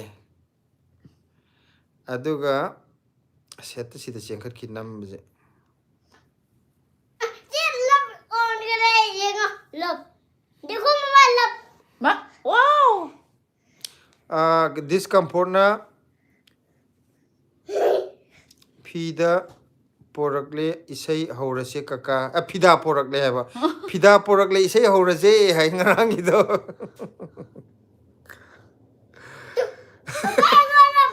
love. aina phamba phakto muk noi phak oyam na hogat pa ya de do di phibam da ta ni ko oi thai gyan da do ajin gyan da ne se phamba ai chan ki ji ho ne hoi as love sign che mi ne tu mai ji love sign Không gần. ya de sida la Không gần gì đây là ma sao? khong si jing da wo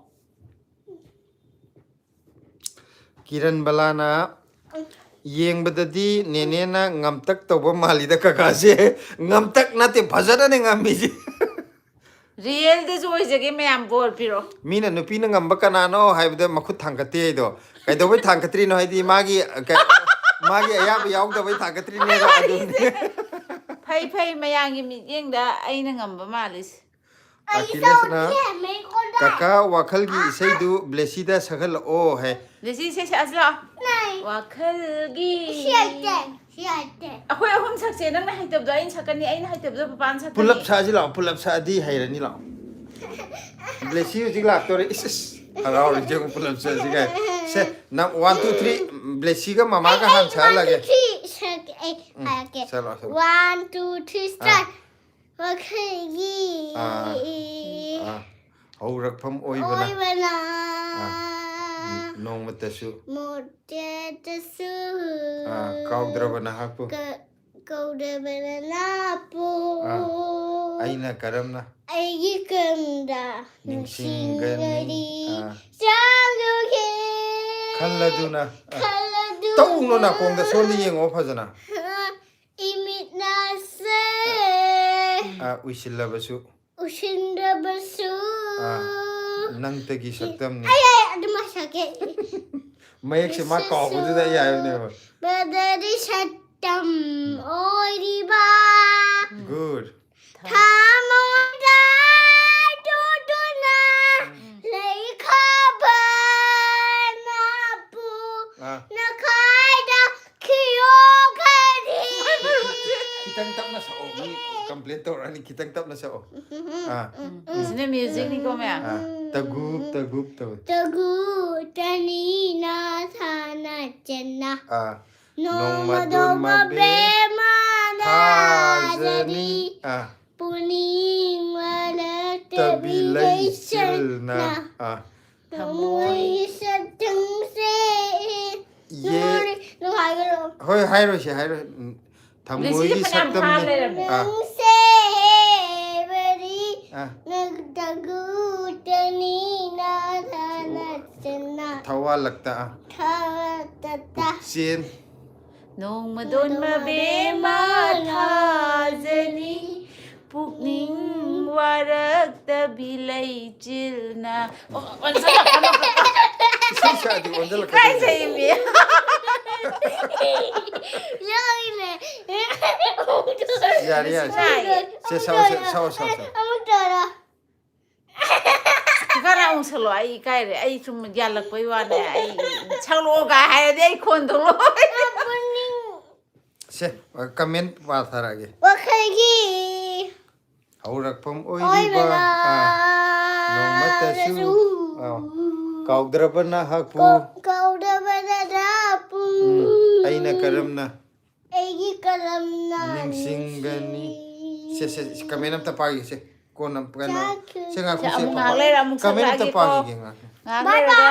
Egi ko kaya pathenge. Koko chapa thenge blessy se comment mayam lai.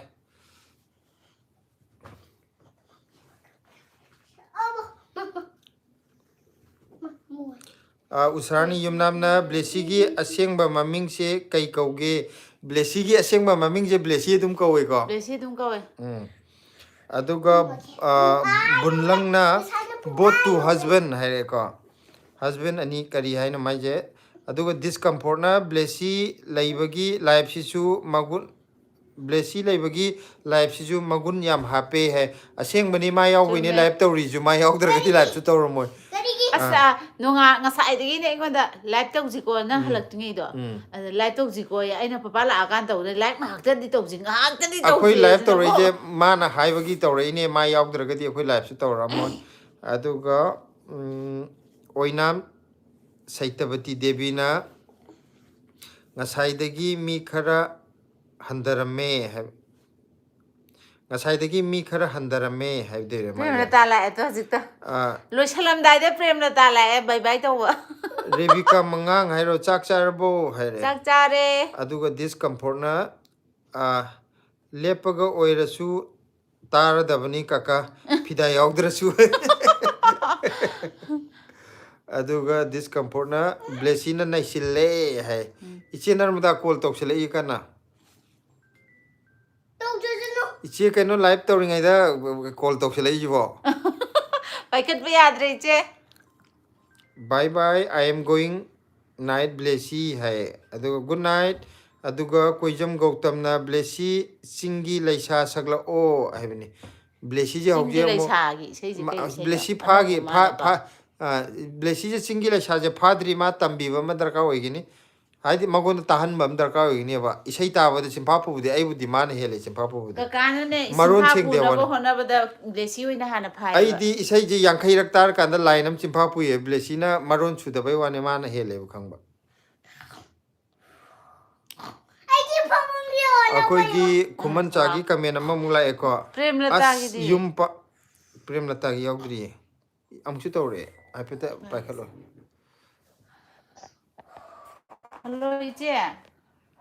how hayeng je kai je kani ko sikano da short extra o south ex ta di chaningai le ye je ka dore ayuk ta di nate nungda hoy nung da wai ram da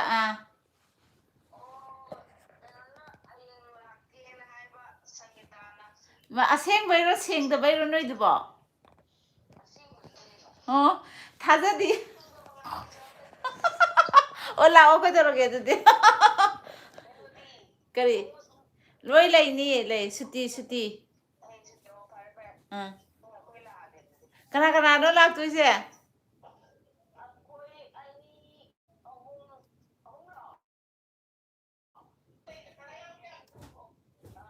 kana ai do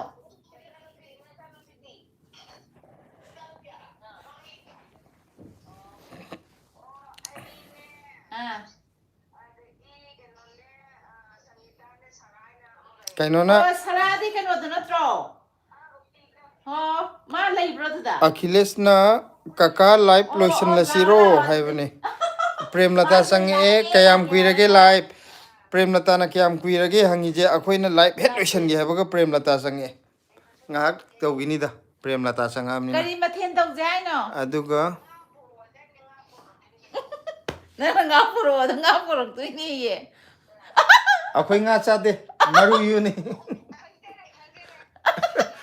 maru yuni porkano kari ya hangam thong di ut pia di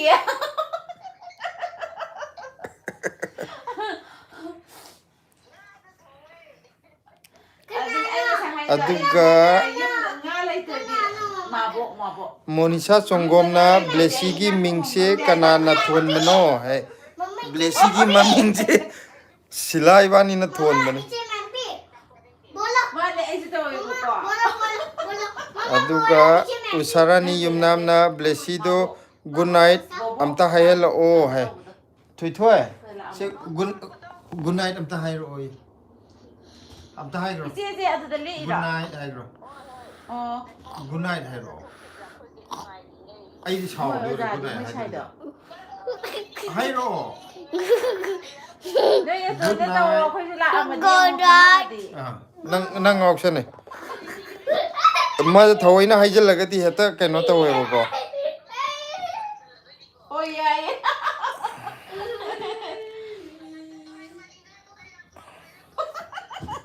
ꯉꯥ ꯀꯌꯥ ꯆꯥꯎ ꯂꯩꯔꯣ ꯍꯥꯏꯅꯣꯌꯦ E ꯔꯤꯛꯁꯥꯗ ꯄꯨꯕ ꯌꯥꯒꯗꯧꯕ ꯅꯣꯏꯅ ꯊꯥꯡꯉꯛꯄꯗꯤ ꯈꯔ ꯋꯥꯒꯗꯕ E ꯔꯤꯛꯁꯥꯗ ꯍꯥꯞꯄ ꯄꯣꯔꯛꯑꯣꯕ ꯒꯥꯖꯤꯄꯨꯔ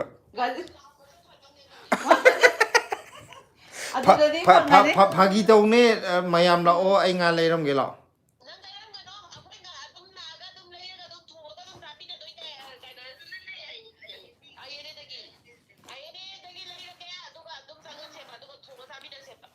ꯑꯩꯅꯦ ꯉꯥ ꯍꯧꯇꯕꯅꯦ ꯑꯩ ꯂꯩꯔꯝꯒꯦ ꯂꯥꯛꯑꯣ ꯑꯌꯨꯛꯇ ꯐꯪꯒꯗ꯭ꯔꯣ ꯄꯨꯡ 12 ꯑꯗꯨꯋꯥꯏꯗꯒꯤ ꯅꯠꯇ꯭ꯔꯗꯤ ꯀꯗꯥꯏꯗ ꯐꯪꯒꯦꯕ ꯑꯥꯏꯑꯦꯟꯑꯦꯗ ꯅꯠꯇꯦꯅ ꯑꯥꯏꯑꯦꯟꯑꯦꯒꯤ ꯑꯃꯗꯨꯗꯗꯤ ꯅꯠꯇꯕꯗ ꯐꯪꯉꯣꯏ ꯑꯃꯗꯨꯗꯤ ꯅꯨꯡꯗꯥꯡꯋꯥꯏꯔꯝ ꯅꯠꯇ꯭ꯔꯗꯤ ꯐꯪꯗꯦꯕ ꯑꯥ ꯑꯍꯤꯡꯕ ꯂꯩꯒꯦ ꯍꯥꯏꯔꯗꯤ ꯅꯨꯡꯗꯥꯡꯋꯥꯏꯔꯝ ꯅꯠꯇ꯭ꯔꯗꯤ ꯐꯪꯗꯦ ꯑꯍꯤꯡꯕ ꯂꯩꯒꯦ ꯍꯥꯏꯔꯗꯤ ꯅꯨꯡꯗꯥꯡꯋꯥꯏꯔꯝ ꯅꯠꯇꯗꯤ ꯐꯪꯗꯤꯌꯦ ꯒꯣꯕꯤꯟꯄꯨꯔꯤꯗꯩ ꯂꯩꯔꯛꯎꯔꯥꯌꯦ ꯑꯥꯏꯑꯦꯟꯑꯦꯒꯤ ꯉꯥꯁꯦ ꯍꯥꯎꯇꯦꯅꯦ ꯑꯩꯈꯣꯏꯗꯤ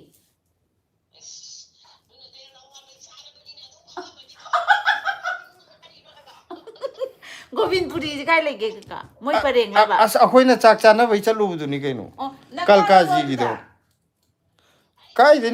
ꯅꯛꯅꯗꯣꯏꯅꯣ ꯑꯣ ꯁꯦ ꯑꯩ ꯂꯥꯏꯚ ꯀꯃꯦꯟ ꯑꯝꯇ ꯄꯥꯒꯦ ꯃꯌꯥꯝ ꯁꯥꯎꯔꯛꯑꯅꯤ ꯑꯣ ꯀꯩꯅꯣꯝ ꯍꯥꯏꯔꯛꯀꯦ ꯉꯥꯁꯦ ꯑꯩꯈꯣꯏ ꯂꯩꯇꯣꯏꯔꯣ ꯀꯃꯥꯏꯅ ꯌꯥꯝ ꯏꯀꯥꯏꯖꯩꯌꯦ ꯑꯗꯨꯃꯥꯏꯅ ꯍꯥꯏꯔꯛꯑꯗꯤ ꯍꯣꯏ Cosa vale, nene? ꯁꯦ ꯑꯩ ꯀꯃꯦꯟꯁꯦ ꯑꯝꯇ ꯄꯥꯊꯣꯔꯛꯈꯤꯒꯦꯀꯣ ꯐꯥꯒꯤ ꯁꯦ ꯀꯃꯦꯟ ꯃꯌꯥꯝ ꯂꯩꯔꯦ ꯑꯝꯇ ꯄꯥꯒꯦ ꯁꯦ ꯀꯩꯅꯣ ꯁꯦ ꯇꯧꯔꯤꯉꯩ ꯀꯃꯦꯟ ꯃꯌꯥꯝ ꯁꯦ ꯁꯤ ꯅꯪ ꯀꯩꯅꯣ ꯊꯝꯃꯣ ꯇꯧꯔꯣ ꯑꯗꯨꯒ ꯑꯩ ꯁꯤꯗ ꯄꯥꯊꯔꯛꯑꯒꯦ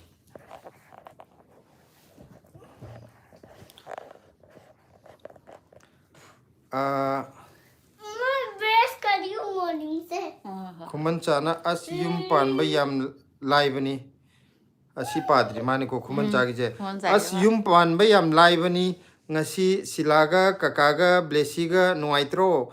ꯌꯨꯝꯕꯨ ꯄꯥꯜꯂꯗꯤ ꯗꯦꯜꯂꯤꯗ ꯑꯁ ꯑꯃꯨꯛ ꯍꯦꯟꯅ ꯌꯨꯝ ꯄꯥꯟꯕ ꯌꯥꯔꯗꯤ ꯅꯨꯡꯉꯥꯏꯅꯤꯀꯣ ꯊꯥꯏꯅꯒꯤ ꯃꯥꯅ ꯀꯔꯤ ꯏꯃꯥꯟꯅꯕꯤꯁꯤꯡꯗꯣ ꯍꯥꯏꯕꯅꯤ ꯑꯩꯈꯣꯏ ꯈꯨꯃꯟꯆꯥꯁꯦ ꯀꯩꯅꯣꯗ ꯂꯩ ꯍꯥꯏꯗꯥꯏꯅꯦ ꯃꯥꯗꯤ ꯃꯄꯥꯟꯗ ꯂꯩ ꯍꯥꯏꯗꯥꯏꯅꯦ ꯑꯗꯨꯒ ꯑꯈꯤꯂꯦꯁꯅ ꯕꯤ ꯖꯤ ꯑꯦꯝ ꯑꯥꯏ ꯄꯕꯖꯤ ꯊꯥꯔꯛꯑꯦ ꯗꯤꯁꯀꯝꯄꯣꯔꯠꯁꯤꯅ ꯏꯁꯩ ꯈꯔ ꯈꯔ ꯊꯦꯠꯄꯁꯤꯅ ꯌꯥꯝ ꯊꯦꯠꯄꯁꯤꯅ ꯌꯥꯝ ꯅꯨꯡꯉꯥꯏꯍꯜꯂꯤꯖꯦ ꯍꯥꯏꯕ ꯂꯥꯏꯚ ꯇꯧꯔꯗꯤ ꯃꯌꯥꯝꯁꯦ ꯏꯁꯩ ꯍꯦꯛꯇ ꯍꯥꯏꯅꯩꯀꯣ ꯑꯩ ꯍꯥꯏꯗꯤ ꯃꯤꯒꯤꯗꯁꯨ ꯑꯗꯨꯝ ꯍꯥꯏꯗꯤ ꯏꯁꯩ ꯁꯛꯄꯁꯦ ꯕꯣꯔꯤꯡ ꯇꯥꯏꯌꯦꯕ ꯆꯨꯗꯦꯗꯅ ꯑꯗꯣ ꯃꯤ ꯆꯦꯟꯈꯤꯗ꯭ꯔꯥ ꯄꯥꯈꯠꯄꯩ ꯋꯥꯅꯤ ꯑꯗꯩ ꯑꯇꯩ ꯑꯁ ꯅꯠꯇꯦ ꯈꯨꯃꯟꯁꯥꯒꯤ ꯈꯨꯍꯥꯏꯁꯦ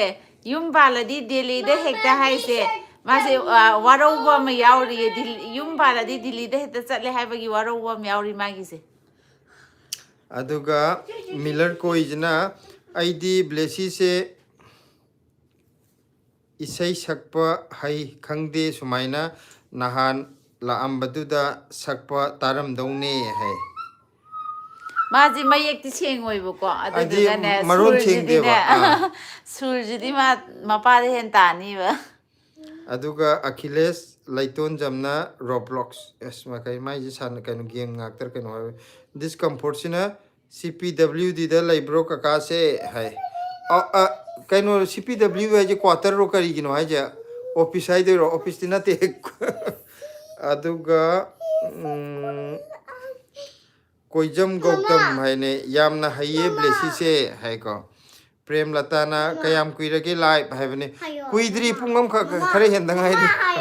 ꯀꯨꯏꯗ꯭ꯔꯤ ꯂꯥꯏꯚ ꯂꯣꯏꯗꯣꯔꯦ ꯑꯗꯨꯅꯤ ꯀꯩꯅꯣ ꯇꯨꯝꯃꯣ ꯑꯈꯤꯂꯦꯁꯅ ꯀꯀꯥ ꯂꯥꯏꯚ ꯂꯣꯏꯁꯤꯜꯂꯁꯤꯔꯣ ꯍꯥꯏ ꯄꯨꯡ 10 ꯇꯥꯕꯒꯤꯗꯣ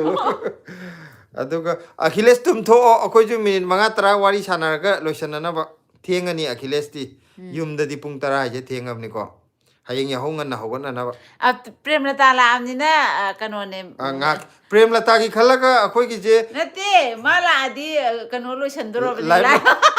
live lotion ba matam dala abne ado khoi bon ga sanarga min manga tra hapa do maina prem lata gi min manga tra da hapsake ma gidi live lo shalam dai la changak pane haba ma mayam prem lata sanga ga di khoi live lo rom dai ne khang biro adune haning je aduga Manisha Chongomna Blessy ki mingse kanana thon bano Blessy ki maming je silagi mapa kana thon bane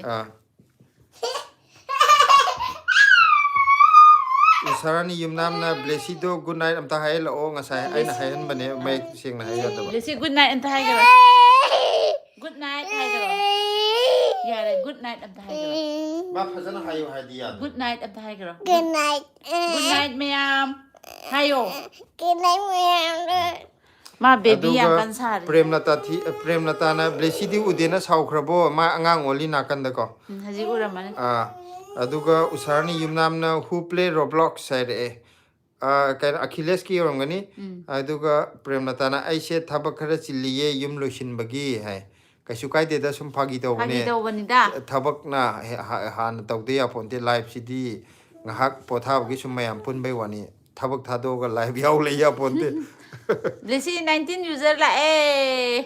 aduga Achilles na kaka pung tara tare adun uraba 90 user. Blessy di ude hare eboko Blessy uraba yango 19 user ure yare ko sidala onang adamaina thangjan na live to bu yade asina like tamo 30 yore hey kairona asina tamo nungti gi live thabro hai live se hana di hafta manung da amka ani ka torum bane adu ko tawdab ju yawe hana di sungta thara boje hauzik Blessy na live tawdi adre live na tawgi ko adu gi het ya ka no tawga nungda ngasi live tha de yaro ngasi live tha de yaro ma ju phajana akhoi ta din khairi ba adu da mana haibu da akhoi ju e mayam wari sanab ju nungai na to maina sum tawra aduga prem lata na yakhiroi ko loishinba live to haire I play Roblox Achilles na aduga Gitu Devi na Blessy tum khrabo Blessy tum drikana sanari na kanda aduga Blessy na me do lero jampa ta si habne o he jampa na this kampona live pa yengpham khangdre hai question leng badu gi orngani aduga Susila Wahingbam na hai haire ko aduga iche sangita na aisu isai yam sakpa hai sa age havne iche isai sakpa hai iche ju yaurdi iche na nei rakadam ne khange dubude aduga hayeng nei raje hayeng iche oi lakpada nei ra loire hayeng din nei da yara ro akhoi sei so aina makki tawrani loi sa anni arak khuding ma akhoi ju sakani arak pa mi ju loi sa angani akhoi ahya mana akhoi iche narmada han sa adune madi extra am ju yawn gani jogoi saba aduga kainona usarni yumnam na o haire mabok sen pai ju sange hai haire mabok sen pai la Achilles na kaka pung taraga minit manga tare ay tumage ay Achilles good night tumo thenge bye bye Blessy haire Achilles na ko Nirmal Singha ju changvir hi Nirmal duga Achilles na hoi yare khuman chagi comment am jula kaka aigi mathaki comment faudi pathokpiro please ai hujik pagar dai ne ngasai walo buda ai ngasai pa hauda budo hujik pagi budo kainogi amma pagi dai ne aina hujik khuman chagi amma pagi budu as yum pan ba yam lai bani habudo adudu mathak ne ba sijigi ai marakta comment ji kuina hadi wari sanaruba gi gap lai rure dana pa ba adu mi mayam la eba aduga Achilles na kaka bye bye haire ko asina hai nam kan tawre aduga discomfort na sa amamam thakmina se mayam live tagi thoktringai da sa pisale discomfort na kaino asina si pagrabo tamo akhoi de eyes makha mathak ta chatli adu padri ai adu hankal ine je kalam bagi Kuman chagi hek makhada. ꯑꯩꯈꯣꯏ ꯑꯁꯤꯅ ꯇꯥꯃꯣ ꯑꯩꯈꯣꯏꯗꯤ ice ꯃꯊꯛꯇ ꯆꯠꯂꯤ ꯆꯨꯝꯃꯝꯃꯅꯤ ꯍꯥꯏꯗꯤ ꯑꯗꯨꯒ ꯌꯥꯝꯅ ꯁꯥꯊꯤꯕꯗꯤ black ꯑꯥꯏꯁꯇꯣ ꯀꯩꯗꯧꯔꯒꯦ ꯀꯥꯏꯗ Ni ba? ꯅ ꯄꯤꯟꯅꯅꯤ ꯄꯤꯟꯅ ꯇꯨꯝ ꯑꯁꯤꯗ ꯌꯥꯎꯕ ꯄꯤꯟꯗꯨꯅ ꯐꯥꯒꯤ ꯅꯠꯇꯦ ꯃꯃꯥꯗ ꯑꯝꯇ ꯌꯦꯡꯍꯜꯂꯣ ꯂꯥꯛꯑꯣ Songe ba. ꯅꯥꯟꯊꯣꯛꯑꯝꯕ꯭ꯔꯥ ꯑꯗꯨꯅꯤ ꯂꯥꯛꯑꯣ ꯂꯥꯛꯑꯣ ꯌꯦꯡꯒꯦ ꯂꯥꯛꯑꯣ Bolin tay gila. ꯁꯦ ꯃꯃꯥ ꯇꯩꯁꯜꯂꯣ ꯂꯥꯛꯑꯣ ꯂꯥꯛꯑꯣ ꯐꯔꯅꯤ ꯂꯥꯛꯑꯣ ꯐꯔꯅꯤ ꯂꯥꯛꯑꯣ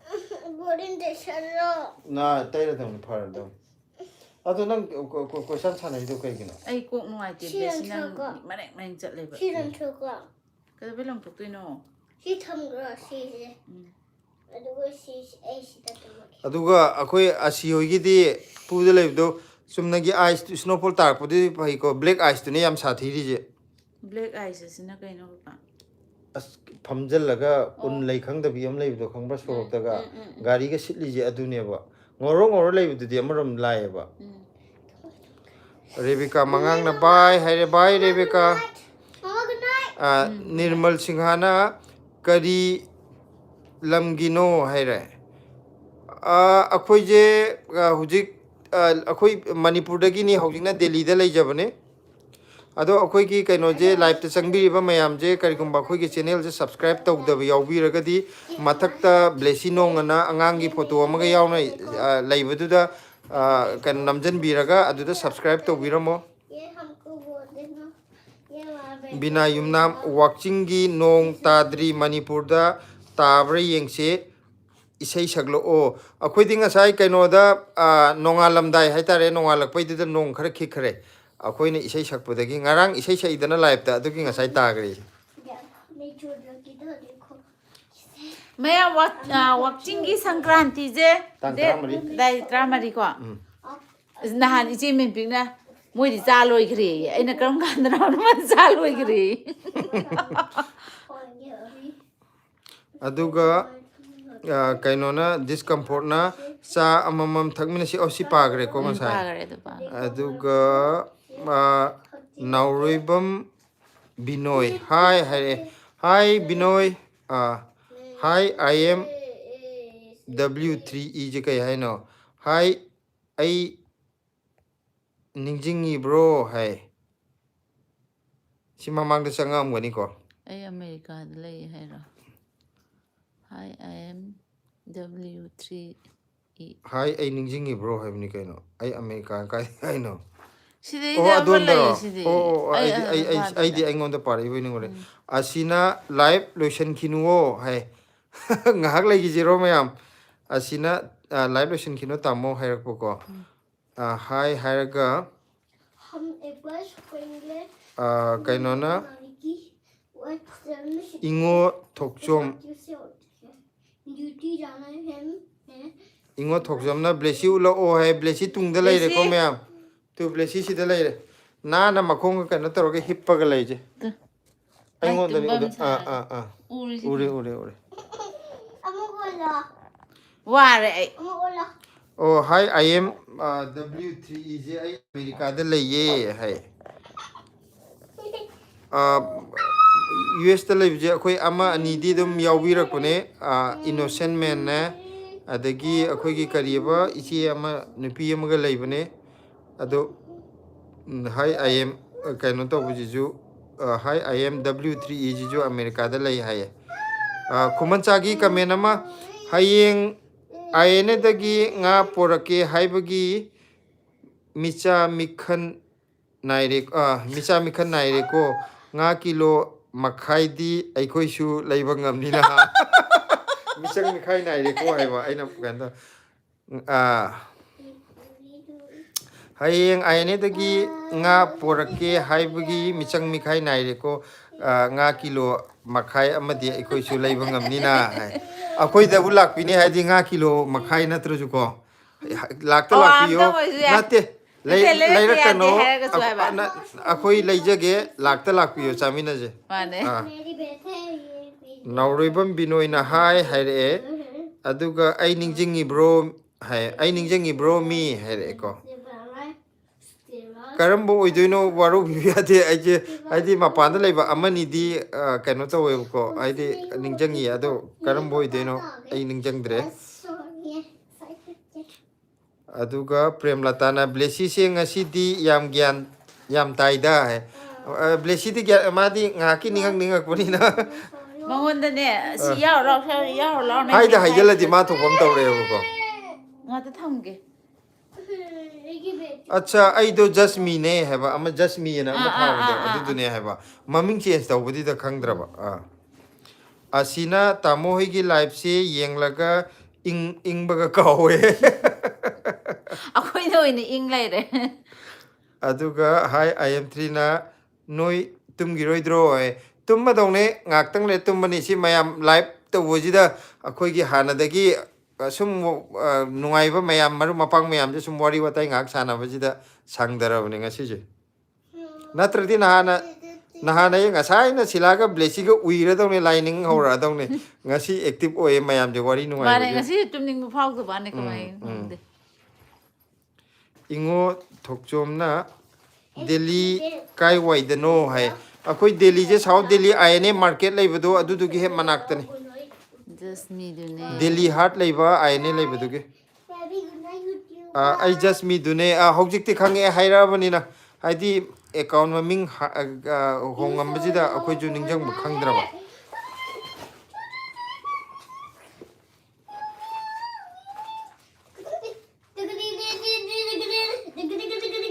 ꯈꯨꯃꯟ ꯆꯥꯒꯤ ꯑꯃ ꯂꯥꯛꯑꯦ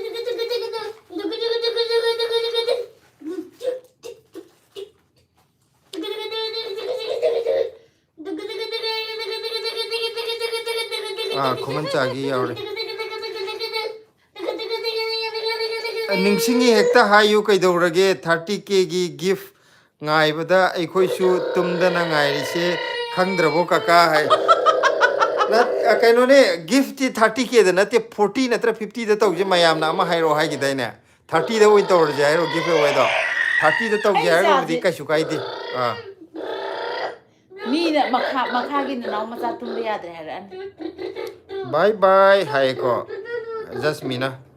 ꯕꯥꯏ thoi yam langana makhada mi nanau tummi bani anga saurani nungsi thoina tamo ise nungai bro haire ꯅꯨꯡꯉꯥꯏꯔꯤꯌꯦ aduga ꯊꯣꯏꯗꯤ ꯀꯃꯥꯏꯅ ꯇꯧꯔꯤ asina tamo pudagi kakhatlaga sangduda laiye china border da nungsit sitpana loire yamna ingjani kano samdu yordi ingam mani phajana china border ne adudadi mafam dudi yam sathiba mafam adi loiramani kano ge ningtham thaga mu oisalle un marka mu oire discomfort na kaka idom chana youth oiringai tahogdaba isana penja hogdaba point amakak kada si wang chokoti ꯕꯦꯠ manners ꯃꯦꯝꯗ ꯍꯥꯏꯗꯣꯛꯀꯦ nangna thokthwe ꯋꯥꯊꯤꯗ ꯇꯥꯅꯤꯡꯕ mari thawai dille ꯍꯥꯏꯔꯛꯑꯣ ni ꯃꯥꯒꯤ ꯀꯃꯦꯟꯇꯣ ꯇꯥꯅꯤꯡ discomfort na thoi amta lang comment pa ꯃꯈꯥꯗꯅꯦ ꯃꯣꯏꯒꯤ ꯑꯉꯥꯡ ꯃꯆꯥꯗꯣ ai anti ko sila phone tokselo anti da ꯇꯧꯒꯦ ꯅꯪ phone ꯃꯆꯥꯗꯨꯗꯤ phone thoi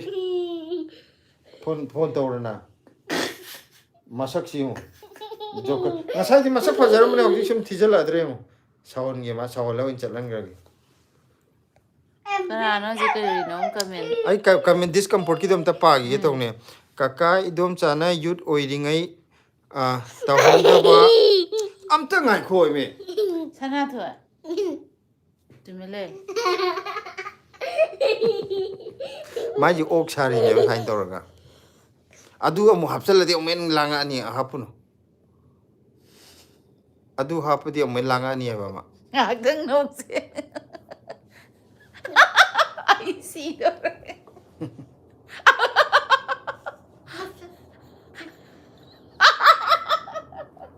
yare se magi comment jim ta pa ge tawbuda ngasi gi mamam chan disturb tawbuda comment pa jen loi ngamdre kaka idom chana youth oiringai to hogdaba isana penja hogdaba point amakhak phajana haibir o hai ꯀꯔꯤ ꯄꯣꯏꯟꯅꯣ ꯄꯦꯟꯗꯕꯁꯦ ꯌꯨꯠ ꯑꯣꯏꯔꯤꯉꯩꯗꯗꯤ ꯀꯩꯅꯣ ꯄꯥꯈꯪ ꯂꯩꯁꯥꯕꯤ ꯑꯣꯏꯔꯤꯉꯩꯒꯤꯔ ꯄꯥꯈꯪ ꯂꯩꯁꯥ ꯑꯩꯈꯣꯏꯅꯤꯗꯤ ꯀꯩꯅꯣ ꯇꯧꯔꯛꯇꯦ ꯄꯥꯈꯪ ꯂꯩꯁꯥꯔꯛꯇꯦ ꯈꯤꯇꯪ ꯂꯩꯁꯥꯔ ꯑꯗꯨꯝ ꯍꯥꯏꯅꯔ ꯑꯗꯨꯝ ꯍꯣꯡꯉ ꯂꯥꯛꯑꯦꯕ ꯍꯥꯏꯗꯤ ꯑꯩ ꯏꯇꯣꯝꯗ ꯌꯥꯝ ꯄꯦꯟꯅ ꯄꯥꯈꯪ ꯑꯣꯏꯔꯦꯀꯣ ꯃꯥꯁꯨ ꯃꯥ ꯃꯇꯣꯝꯗ ꯌꯥꯝ ꯄꯦꯟꯅ ꯂꯩꯁꯥꯕꯤ ꯑꯔꯤꯕꯤꯕꯨ ꯑꯣꯏꯔꯦꯀꯣ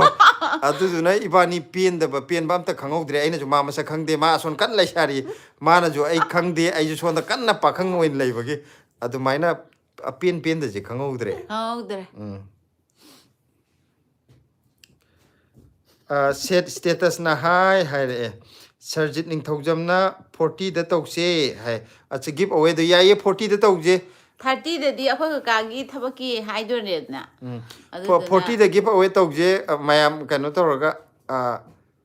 ꯁꯤꯂꯥ ꯏꯕꯥꯅꯤꯒꯤ ꯆꯍꯤꯒꯤ ꯒꯦꯞ ꯂꯩꯕꯒꯤꯗꯣ ꯑꯗꯨꯗ ꯇꯧꯁꯦ ꯅꯠꯇ꯭ꯔꯒ ꯑꯗꯨ ꯅꯠꯇꯕ ꯃꯌꯥꯝꯅ ꯀꯩꯅꯣ ꯇꯧꯕ ꯑꯣꯏꯔꯁꯨ ꯌꯥꯏꯀꯣ ꯑꯇꯣꯞꯄ ꯀꯔꯤ ꯃꯇꯥꯡꯗ ꯇꯧꯁꯤꯒꯦꯅ ꯁꯖꯦꯁꯟ ꯄꯤꯔꯛꯄꯁꯨ ꯑꯗꯨꯝ ꯌꯥꯏ ꯍꯥꯏꯗꯤ ꯃꯌꯥꯝꯅ ꯅꯨꯡꯉꯥꯏꯒꯗꯧꯕꯗ ꯇꯧꯁꯦ ꯍꯥꯏꯕ ꯑꯗꯣ ꯑꯩꯈꯣꯏꯒꯤꯗꯤ ꯒꯤꯐ ꯑꯋꯦꯁꯦ ꯍꯧꯖꯤꯛꯀꯥꯟ ꯏꯔꯥꯡ ꯌꯥꯝ ꯊꯣꯛꯏꯕ ꯑꯁ ꯃꯌꯥꯝ ꯑꯗꯨ ꯄꯤꯅꯤ ꯑꯗꯥ ꯄꯤꯅꯤꯒ ꯇꯧꯕꯗꯨ ꯅꯠꯇꯦꯀꯣ ꯑꯩꯈꯣꯏꯗꯤ ꯏꯆꯝ ꯆꯝꯕ ꯁꯨꯝ ꯅꯨꯡꯁꯤꯅꯕꯒꯤ ꯍꯥꯏꯕꯩ ꯋꯥꯅꯤ ꯁꯤ ꯂꯧꯊꯣꯛꯑ ꯌꯥꯝ ꯍꯩꯅꯗꯦ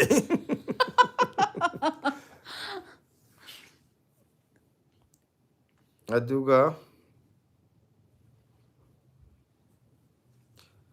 ꯀꯩꯅꯣꯅ ꯑꯃꯦꯔꯤꯀꯥꯗꯒꯤꯗꯣ ꯑꯩꯅ ꯇꯧꯁꯟꯅꯕꯅꯦ ꯍꯥꯏ ꯑꯗꯨꯒ ꯈꯨꯃꯟ ꯆꯥꯅ ꯑꯠꯁꯥ 30 40 50 ꯌꯣꯠꯇꯤ ꯁꯥꯔꯤꯉꯩꯗ ꯌꯩꯍꯧꯕꯅ ꯐꯔꯗ꯭ꯔꯥ ꯅꯤꯡꯊꯦꯝ ꯑꯗꯨꯅꯦ ꯑꯩꯈꯣꯏꯒꯤꯗꯤ ꯃꯌꯥꯝꯅ ꯍꯥꯏꯕꯤꯔꯛꯑꯣ 30ꯗ ꯇꯧꯁꯦ 40ꯗ ꯇꯧꯁꯦ 50ꯗ ꯇꯧꯁꯦ ꯑꯗꯣ ꯃꯌꯥꯝꯒꯤ ꯑꯄꯥꯝꯕꯅꯦ ꯃꯌꯥꯝꯅ ꯍꯥꯏꯔꯛꯄꯗꯨꯗ ꯑꯗꯨꯝ ꯌꯥꯔꯦ 30ꯗ ꯇꯧꯁꯦ ꯍꯥꯏꯔꯒꯅ 30ꯗ ꯇꯧꯔꯦ 40ꯗ ꯇꯧꯁꯦ ꯍꯥꯏꯔꯒana 40ꯗ ꯑꯗꯨꯝ ꯇꯧꯁꯦ 50ꯗ ꯑꯣꯏꯔꯁꯨ ꯍꯥꯏꯗꯤ ꯃꯌꯥꯝꯒꯤ ꯑꯄꯥꯝꯕꯗꯣ ꯍꯥꯏꯔꯛꯑꯣ ꯑꯩꯈꯣꯏꯒꯤ ꯁꯥꯏꯠꯇꯒꯤꯗꯤ ꯀꯩꯝꯇ ꯑꯀꯥꯏꯕ ꯂꯩꯖꯗꯦ ꯑꯗꯨꯒ ꯕꯤꯅꯥ ꯌꯨꯝꯅꯥꯝꯅ ꯕ꯭ꯂꯦꯁꯤꯗꯤ ꯕꯨꯂꯦꯠ ꯊꯧꯔꯤꯅ ꯃꯥ ꯀꯟ ꯊꯧꯔꯤ ꯍꯧꯖꯤꯛ ꯑꯗꯨꯒ ꯅꯨꯡꯁꯤꯊꯣꯏꯅ ꯇꯥꯃꯣꯒ ꯏꯆꯦꯒꯁꯦ ꯀꯩꯗꯧꯔꯒ ꯂꯩꯕꯅꯣ ꯑꯩꯈꯣꯏ ꯍꯧꯖꯤꯛꯀꯤ ꯑꯣꯏꯅꯗꯤ ꯍꯤꯡꯒꯣꯜ ꯄꯣꯠ ꯆꯩ ꯌꯥꯝ ꯀꯟꯅ ꯊꯥꯔꯤꯀꯣ ꯈꯔ ꯂꯩꯔꯒ ꯑꯃꯨꯛ ꯄꯣꯠ ꯄꯣꯠ ꯆꯩ ꯌꯣꯟ ꯌꯣꯜꯂꯤ ꯍꯧꯔꯛꯑꯅꯤ ꯄꯣꯠ ꯑꯗꯨ ꯌꯣꯟꯕ ꯅꯠꯇꯕ ꯑꯇꯣꯞꯄ ꯃꯔꯝꯅ ꯑꯃꯨꯛ ꯈꯔ ꯂꯩꯔ ꯍꯥꯏꯗꯣꯔꯛꯑꯒꯦ 30Kꯗ ꯍꯥꯏꯅꯁꯦ ꯍꯥꯏꯅꯕꯗꯣ ꯄ꯭ꯔꯦꯝꯂꯇꯥ ꯊꯤꯌꯥꯝꯅ ꯍꯥ ꯀꯀꯥ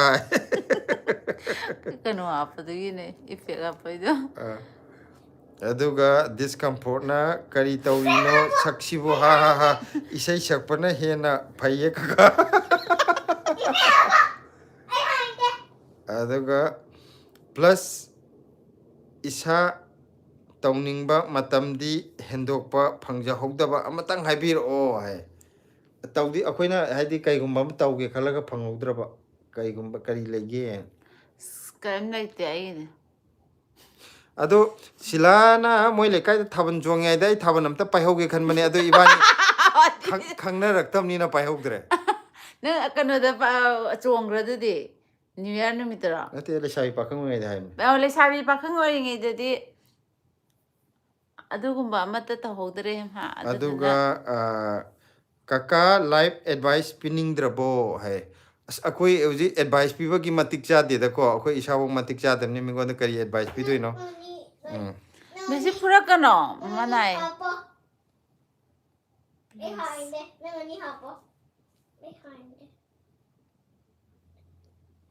ꯀꯩꯅꯣꯁꯦ 24 ꯂꯣꯏꯔꯦ ꯑꯃꯁꯨ ꯀꯃꯦꯟ ꯑꯃ ꯂꯥꯛꯑꯦ 10:30ꯗ ꯂꯣꯏꯁꯤꯜꯂꯁꯦ ꯍꯣꯏ 10:30 ꯆꯠꯄ ꯄ꯭ꯂꯁ ꯏꯁꯥꯅ ꯇꯧꯅꯤꯡꯕ ꯃꯇꯝꯗ ꯍꯦꯟꯗꯣꯛꯄꯗꯒꯤ ꯐꯪꯍꯧꯗ꯭ꯔꯕ ꯑꯝꯇꯪ ꯍꯥꯏꯕꯤꯔꯛꯑꯣꯅ ꯑꯩ ꯉꯁꯥꯏ ꯑꯍꯥꯟꯕ ꯄꯥꯈꯤꯕꯗꯣ ꯑꯗꯨꯗꯤ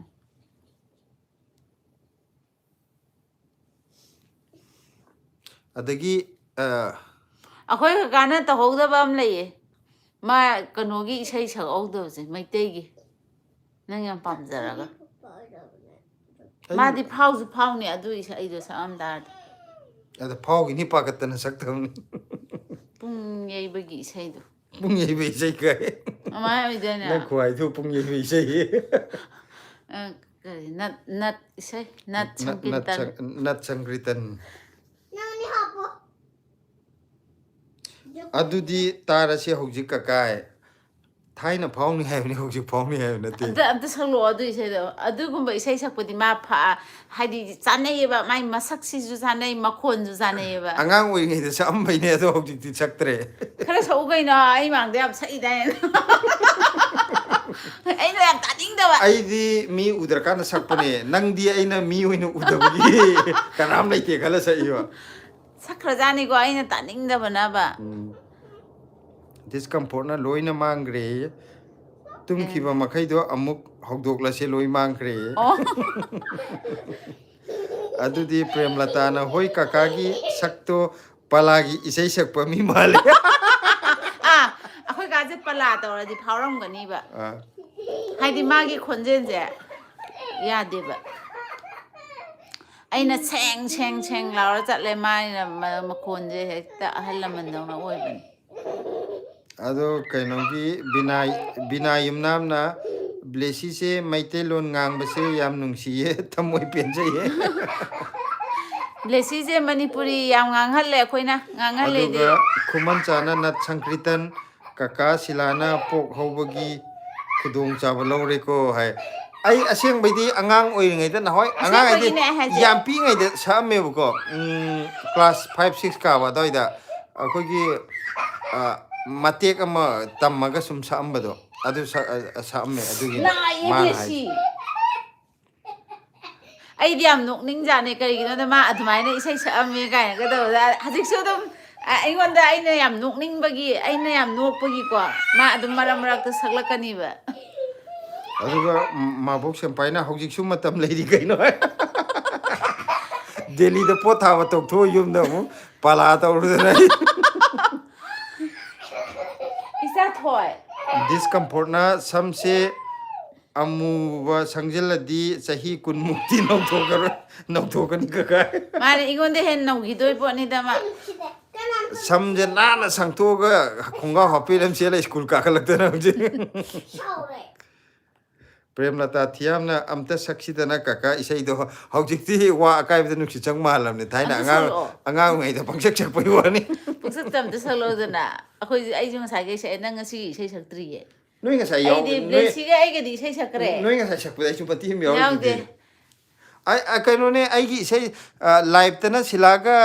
ꯊꯣꯏꯊꯣꯏꯒ ꯁꯛꯍꯜꯂꯒꯦ ꯑꯗꯨꯒ ꯑꯩꯒꯤꯅ ꯕ꯭ꯂꯣꯛꯇ ꯑꯣꯏꯅ ꯇꯧꯔꯛꯑꯒꯦ ꯏꯀꯥꯏꯖꯔꯤ ꯃꯥꯜꯂꯦ ꯏꯀꯥꯏꯕ ꯅꯠꯇꯦ ꯃꯇꯦꯛ ꯑꯃꯇꯪ ꯁꯛꯎ ꯀꯩꯅꯣ ꯁꯤꯗ ꯃꯤ ꯃꯌꯥꯝꯅ ꯍꯥꯏꯔꯤꯉꯩꯁꯤꯗ ꯕ꯭ꯂꯣꯛꯇ ꯑꯣꯏꯅ ꯍꯧꯔꯛꯑꯣ ꯁꯛꯑꯒꯦ ꯍꯧꯔꯛꯑꯣ ꯑꯝꯇ ꯕ꯭ꯂꯣꯛꯇ ꯃꯇꯦꯛ ꯑꯃꯇ ꯁꯛꯑꯣ ꯍꯧꯖꯤꯛ ꯃꯌꯥꯝ ꯉꯁꯤꯒꯤꯗꯤ ꯃꯤꯅꯤꯠ ꯄꯨꯡ 10ꯒ ꯃꯤꯅꯤꯠ 9 ꯆꯠꯂꯦ ꯃꯤꯅꯤꯠ ꯑꯗꯨꯗꯨꯅ 2 ꯋꯥꯠꯂꯤ ꯃꯌꯥꯝ ꯅꯝꯗꯅ ꯑꯝꯇ ꯁꯛꯍꯟꯁꯦ ꯁꯛꯑꯔꯣꯏ ꯏꯗꯣꯝꯆꯥꯅ ꯁꯛꯑꯣ ꯍꯥꯏꯁꯦ ꯁꯛꯇ꯭ꯔꯗꯤ ꯀꯩꯗꯧꯔꯒꯦ ꯀꯀꯥ ꯅꯨꯡꯁꯤꯕ ꯌꯥꯎꯗ꯭ꯔꯕ ꯃꯥꯜꯂꯦ ꯀꯀꯥꯅ ꯏꯗꯣꯝꯆꯥꯁꯦ ꯅꯨꯡꯁꯤꯗꯕꯅꯦ ꯃꯥꯅ ꯅꯨꯡꯁꯤꯕꯩ ꯂꯩꯃꯤꯟꯅꯕ ꯅꯠꯇꯦ ꯀꯤꯕꯩ ꯂꯩꯃꯤꯟꯅꯕꯅꯦ ꯑꯩꯒꯤ ꯏꯆꯥꯁꯤꯕꯨ ꯅꯥꯏ ꯍꯥꯏꯔ ꯈꯨꯖꯤꯟ ꯁꯤꯛꯂꯛꯑꯦꯃꯤ ꯀꯔꯤ ꯄ꯭ꯔꯦꯝꯂꯇꯥꯅ ꯀꯩꯅꯣꯝ ꯍꯥꯏꯔꯤ ꯄ꯭ꯔꯦꯝꯂꯇꯥ ꯀꯩꯅꯣꯅꯦ ꯁꯨꯅꯤꯇꯥ ꯌꯨꯝꯅꯥꯝꯅ ꯑꯗꯣ ꯀꯀꯥ ꯀꯩ ꯃꯊꯦꯜ ꯆꯥꯒꯦ ꯍꯥꯏ ꯀꯣꯕꯤ ꯀꯥꯡꯁꯣꯏ ꯑꯩꯈꯣꯏ ꯉꯁꯤ ꯀꯣꯕꯤ ꯀꯥꯡꯁꯣꯏ ꯑꯣꯏꯅ ꯆꯥꯔꯦ ꯆꯝꯊꯣꯡ ꯍꯥꯏꯇꯥꯔꯦ ꯀꯣꯕꯤ ꯆꯝꯊꯣꯡ ꯌꯥꯝ ꯆꯝꯅ ꯑꯁ ꯄ꯭ꯔꯦꯝꯂꯇꯥꯅ ꯁꯤꯂꯥ ꯇꯨꯃꯤꯟꯅ ꯑꯝꯇ ꯅꯝꯃꯛꯑꯣ ꯀꯀꯥꯅ ꯏꯁꯩ ꯁꯛꯏꯉꯩꯗ ꯅꯥꯏ ꯍꯥꯏꯔꯒ ꯁꯨꯝ ꯁꯦꯠꯂꯛꯑꯦꯃꯤ ꯄ꯭ꯔꯦꯝꯂꯇꯥꯅ ꯍꯥꯏꯁꯦ ꯇꯥꯕ꯭ꯔꯥ ꯑꯩꯅ ꯏꯁꯩ ꯍꯣꯏ ꯁꯛꯏꯉꯩꯗ ꯍꯧꯖꯤꯛ ꯂꯣꯟꯅ ꯁꯛꯍꯜꯂꯛꯀꯦ ꯅꯝꯃꯛꯑꯣꯌꯦ ꯍꯧꯖꯤꯛ ꯁꯛꯍꯜꯂꯛꯀꯦ ꯃꯇꯦꯛ ꯍꯧꯖꯤꯛ ꯑꯃꯇ ꯍꯧꯖꯤꯛꯇꯤ ꯁꯛꯂꯛꯑꯣ ꯑꯩ ꯃꯌꯦꯛꯄꯨ ꯃꯆꯦꯠ ꯑꯃꯕꯨ ꯍꯦꯛ ꯈꯪꯗꯦ ꯑꯗꯨꯒꯤ ꯏꯁꯩꯗꯣ ꯗꯤꯁꯀꯝꯐꯣꯔꯠꯅ ꯏꯗꯣꯝꯆꯥꯅ ꯁꯛꯑꯣ ꯍꯥꯏꯔꯤꯉꯩꯗ ꯁꯛꯇ꯭ꯔꯗꯤ ꯀꯩꯗꯧꯔꯒꯦ ꯀꯀꯥ ꯅꯨꯡꯁꯤꯕ ꯌꯥꯎꯗ꯭ꯔꯕ ꯃꯥꯜꯂꯦ ꯁꯤꯗꯤ ꯍꯥꯏꯈ꯭ꯔꯦꯀோ ꯃꯤ 2 ꯋꯥꯠꯂꯤꯌꯦ ꯃꯤꯅꯤꯠ 2 ꯋꯥꯠꯂꯤꯌꯦ ꯍꯥꯏꯕ ꯃꯤꯅꯤꯠ 2 ꯁꯨꯗ꯭ꯔꯤꯐꯥꯎꯅꯦ ꯑꯩꯅ ꯋꯥ ꯉꯥꯡꯗꯣꯏꯁꯦ ꯑꯗꯨꯒ ꯁꯨꯔꯦꯅ ꯐꯠꯂꯥꯎ ꯀꯛꯊꯠꯀꯗꯣꯏꯕ ꯑꯗꯨꯒ ꯁꯨꯁ ꯒꯦꯃꯤꯡꯅ ꯍꯦꯜꯂꯣ ꯀꯀꯥ ꯕꯁꯟꯇ ꯍꯥꯏꯔꯦ ꯍꯜꯂꯣ ꯕꯤꯅꯥ ꯅꯥꯏꯌꯦ ꯌꯨꯝꯅꯥꯝꯅ ꯆꯨꯞꯄꯦ ꯋꯥꯛꯆꯤꯡꯒꯤ ꯅꯣꯡ ꯇꯥꯍꯜꯂꯁꯤ ꯁꯛꯂꯛꯑꯣ ꯑꯩꯈꯣꯏ ꯗꯦꯜꯂꯤꯗꯗꯤ ꯇꯥꯊꯣꯛꯈ꯭ꯔꯦ ꯑꯩ ꯉꯔꯥꯡ ꯁꯛꯄꯒꯤ ꯄ꯭ꯔꯦꯝꯂꯇꯥ ꯊꯤꯌꯥꯝꯅ ꯀꯀꯥ ꯄꯩꯁꯥ ꯊꯥꯔꯛꯀꯦ ꯁꯛꯂꯛꯑꯣ ꯐꯣꯟꯗ ꯊꯥꯔꯛꯄ ꯄꯩꯁꯥꯗ ꯑꯩ ꯏꯁꯩ ꯁꯛꯇꯦ ꯑꯁꯦꯡꯕ ꯑꯣꯏꯅ ꯂꯥꯛꯑꯀꯥꯟꯗꯅꯦ ꯁꯛꯇꯣꯏꯁꯦ ꯅꯪꯅ ꯈꯣꯠꯄꯒꯤ ꯅꯥꯔꯦ ꯈꯨꯃꯟ ꯆꯥꯅ ꯁꯛꯄ ꯍꯩꯔꯗꯤ ꯌꯥꯝ ꯐꯩ ꯍꯧꯖꯤꯛꯀꯥꯟ ꯁꯦꯜ ꯂꯧꯕ ꯑꯃꯅ ꯑꯗꯨꯝ ꯂꯧꯔꯦ ꯌꯦꯟꯊꯣꯛꯅꯕ ꯐꯩ ꯃꯔꯝꯗꯤ ꯃꯣꯂꯤꯋꯨꯠꯅ ꯐꯝꯁꯛ ꯁꯛꯂꯒ ꯂꯩꯔꯦ ꯃꯥꯅꯦ ꯃꯣꯂꯤꯋꯨꯠ ꯑꯩ ꯃꯤꯒꯤ ꯑꯄꯥꯝꯕꯅꯤꯀꯣ ꯍꯥꯏꯕꯗꯤ ꯃꯅꯤꯋꯨꯠ ꯍꯥꯏꯕ ꯅꯠꯇ꯭ꯔꯣ ꯃꯥꯏꯁꯦ ꯑꯣꯟꯊꯣꯛꯏꯅꯦ ꯑꯗꯣ ꯃꯤꯒꯤꯗꯤ ꯃꯤꯒꯤ ꯑꯄꯥꯝꯕꯅꯤꯀꯣ ꯑꯗꯣ ꯑꯩꯗꯤ ꯊꯥꯏꯅꯒꯤ ꯂꯨꯍꯣꯡ ꯈꯣꯡꯗꯣꯡꯕꯗꯤ ꯄꯥꯂꯥ ꯇꯧꯕꯁꯤꯅ ꯍꯦꯟꯅ ꯐꯖꯕ ꯍꯥꯏꯗꯤ ꯑꯩꯁꯤꯅ ꯂꯣꯏ ꯆꯨꯝꯃꯦ ꯍꯥꯏꯕ ꯋꯥꯅꯠꯇꯦ ꯑꯩ ꯏꯁꯥꯒꯤ ꯄꯥꯝꯖꯕꯗꯨꯒꯤ ꯋꯥꯅꯤ ꯁꯝꯒꯦ ꯍꯥꯏꯗꯤ ꯗꯤꯁꯀꯝꯐꯣꯔꯠꯅ ha ꯍꯥꯏꯔꯦ ꯁꯨꯁ ꯒꯦꯃꯤꯡꯅ ꯕ꯭ꯂꯦꯁꯤꯗꯤ ꯍꯥꯏ ꯕ꯭ꯂꯦꯁꯤꯁꯦ ꯀꯨꯝꯕ ꯁꯤꯗ ꯌꯥꯔꯣꯏ ꯅꯥꯀꯟꯗ ꯂꯩꯔꯦ ꯑꯗꯣ ꯃꯌꯥꯝ ꯏꯁꯩꯁꯦ ꯑꯩ ꯕ꯭ꯂꯣꯛꯇ ꯑꯣꯏꯅ ꯁꯛꯆꯔꯒꯦ ꯋꯥꯔꯧꯕꯤꯔꯅꯨ ꯕ꯭ꯂꯣꯛꯇ ꯁꯣꯏ ꯁꯛꯂꯛꯀꯦ ꯑꯗꯨꯒ ꯀꯩꯅꯣꯁꯦ ꯉꯁꯤꯁꯦ ꯄꯨꯡ 10:30 ꯇꯥꯁꯜꯂꯛꯑꯦ ꯉꯁꯤꯒꯤ ꯂꯥꯏꯚꯁꯦ ꯂꯣꯏꯁꯤꯜꯂꯁꯦ ꯍꯌꯦꯡ ꯃꯥꯅꯦ ꯑꯃꯨꯛ ꯇꯧꯔꯛꯀꯦ ꯃꯥꯅ ꯉꯝꯗꯅ ꯑꯗꯨꯒ ꯇꯣꯛꯑꯦ ꯍꯌꯦꯡ ꯃꯌꯥꯝ ꯑꯃꯨꯛ ꯅꯨꯡꯉꯥꯏꯅ ꯋꯥꯔꯤ ꯁꯥꯟꯅꯁꯦ ꯉꯁꯤꯁꯦ ꯃꯇꯝ ꯌꯦꯡꯉꯣ ꯃꯌꯥꯝ ꯑꯩꯅ ꯉꯝꯅ ꯆꯠꯂꯦ ꯑꯗꯣ ꯆꯠꯄ꯭ꯔꯥ ꯆꯠꯇꯕ꯭ꯔꯥ ꯍꯥꯏꯕꯗꯣ ꯃꯌꯥꯝꯅ ꯑꯗꯨꯝ ꯗꯤꯁꯥꯏꯠ ꯇꯧꯔꯣ ꯍꯧꯖꯤꯛꯇ ꯑꯩꯉꯣꯟꯗ ꯐꯨꯔꯛꯏꯗꯣ ꯀꯅꯥꯅꯣ ꯐꯨꯕꯗꯤ ꯐꯨꯕ ꯑꯗꯨꯝ ꯂꯣꯏ ꯌꯥꯏ ꯇꯣ ꯐꯨꯕꯗꯤ ꯐꯨꯕ ꯑꯗꯨꯝ ꯂꯣꯏ ꯑꯃꯅꯁꯨ ꯌꯥꯏꯌꯦ ꯂꯣꯏ ꯐꯨꯕ ꯌꯥꯏ ꯑꯗꯨꯅ ꯕꯥꯏ ꯕꯥꯏ ꯏꯆꯦ ꯃꯌꯥꯝ ꯀꯩꯅꯣ ꯄ꯭ꯔꯦꯝꯂꯇꯥ ꯇꯧꯔꯁꯦꯀꯣ ꯒꯨꯗ ꯅꯥꯏꯠ ꯖꯤꯄꯦꯗ ꯊꯥꯔꯛꯇꯣꯏꯅꯦꯌꯦ ꯑꯗꯨ ꯖꯤꯄꯦꯗ ꯊꯥꯔꯛꯀꯦ ꯑꯅꯤ ꯁꯨꯔꯦ ꯖꯤꯄꯦꯗ ꯊꯥꯔꯛꯇꯣꯏꯁꯦꯀꯣ ꯊꯥꯔꯛꯇꯕ ꯌꯥꯔꯣꯏꯀꯣ ꯕ꯭ꯂꯣꯛꯇ ꯑꯣꯏꯅ ꯁꯛꯀꯦ ꯍꯌꯦꯡ ꯍꯥꯏꯔꯕꯅꯤꯅ ꯕ꯭ꯂꯣꯛꯇ ꯁꯛꯂꯛꯀꯦ ꯑꯗꯨꯒꯤ ꯕ꯭ꯂꯣꯛꯇ ꯁꯛꯂꯛꯄꯗꯨꯗ ꯀꯃꯦꯟ ꯄꯤꯔꯛꯑꯣ ꯁꯨꯅꯤꯇꯥ ꯌꯨꯝꯅꯥꯝ ꯒꯨꯗ ꯅꯥꯏꯠ ꯃꯌꯥꯝ ꯌꯥꯝ ꯅꯨꯡꯉꯥꯏꯔꯦꯀꯣ ꯂꯥꯏꯚ ꯆꯪꯕꯤꯔꯛꯄꯒꯤ ꯍꯌꯦꯡ ꯑꯃꯨꯛ ꯕꯥꯏ ꯋꯥꯔꯤ ꯒꯨꯗ ꯁꯥꯟꯅꯁꯦ ꯅꯥꯏꯠ ꯑꯁꯦꯡꯕꯩꯗꯤ ꯄꯨꯡ 10 ꯇꯧꯒꯦ ꯄꯨꯡ 10 ꯌꯧ ꯉꯝꯒꯗ꯭ꯔꯥ ꯗꯤꯁꯀꯝꯐꯣꯔꯠ ꯈꯜꯂꯝꯕꯅꯦ ꯒꯨꯗ ꯅꯥꯏꯠ ꯑꯗꯣ ꯃꯌꯥꯝ ꯅꯨꯡꯉꯥꯏꯃꯟꯕꯒꯤ 10:30ꯁꯦ ꯈꯪꯍꯧꯗ꯭ꯔꯦ ꯑꯗꯣ ꯎꯏꯁꯨ ꯉꯁꯤꯒꯤꯗꯤ ꯎꯏꯗ꯭ꯔꯦ ꯉꯁꯤꯁꯦ ꯉꯁꯤꯗꯤ ꯂꯥꯏꯅꯤꯡꯕꯁꯨ ꯑꯝꯇ ꯌꯥꯎꯗ꯭ꯔꯦ ꯃꯌꯥꯝ ꯒꯨꯗ ꯅꯥꯏꯠ ꯌꯥꯝ ꯅꯨꯡꯉꯥꯏꯅ ꯃꯌꯥꯝ ꯂꯥꯏꯛꯇꯤ ꯄꯣꯊꯥꯕꯤꯔꯣꯀꯣ ꯑꯝꯇ ꯅꯝꯕꯤꯗꯦ ꯅꯝꯗ꯭ꯔꯁꯨ ꯌꯥꯔꯦ ꯄꯨꯡ ꯇꯥꯔꯦ ꯌꯥꯝ ꯅꯨꯡꯉꯥꯏꯔꯦ ꯃꯌꯥꯝ ꯒꯨꯗ ꯅꯥꯏꯠ ꯒꯨꯗ ꯅꯥꯏꯠ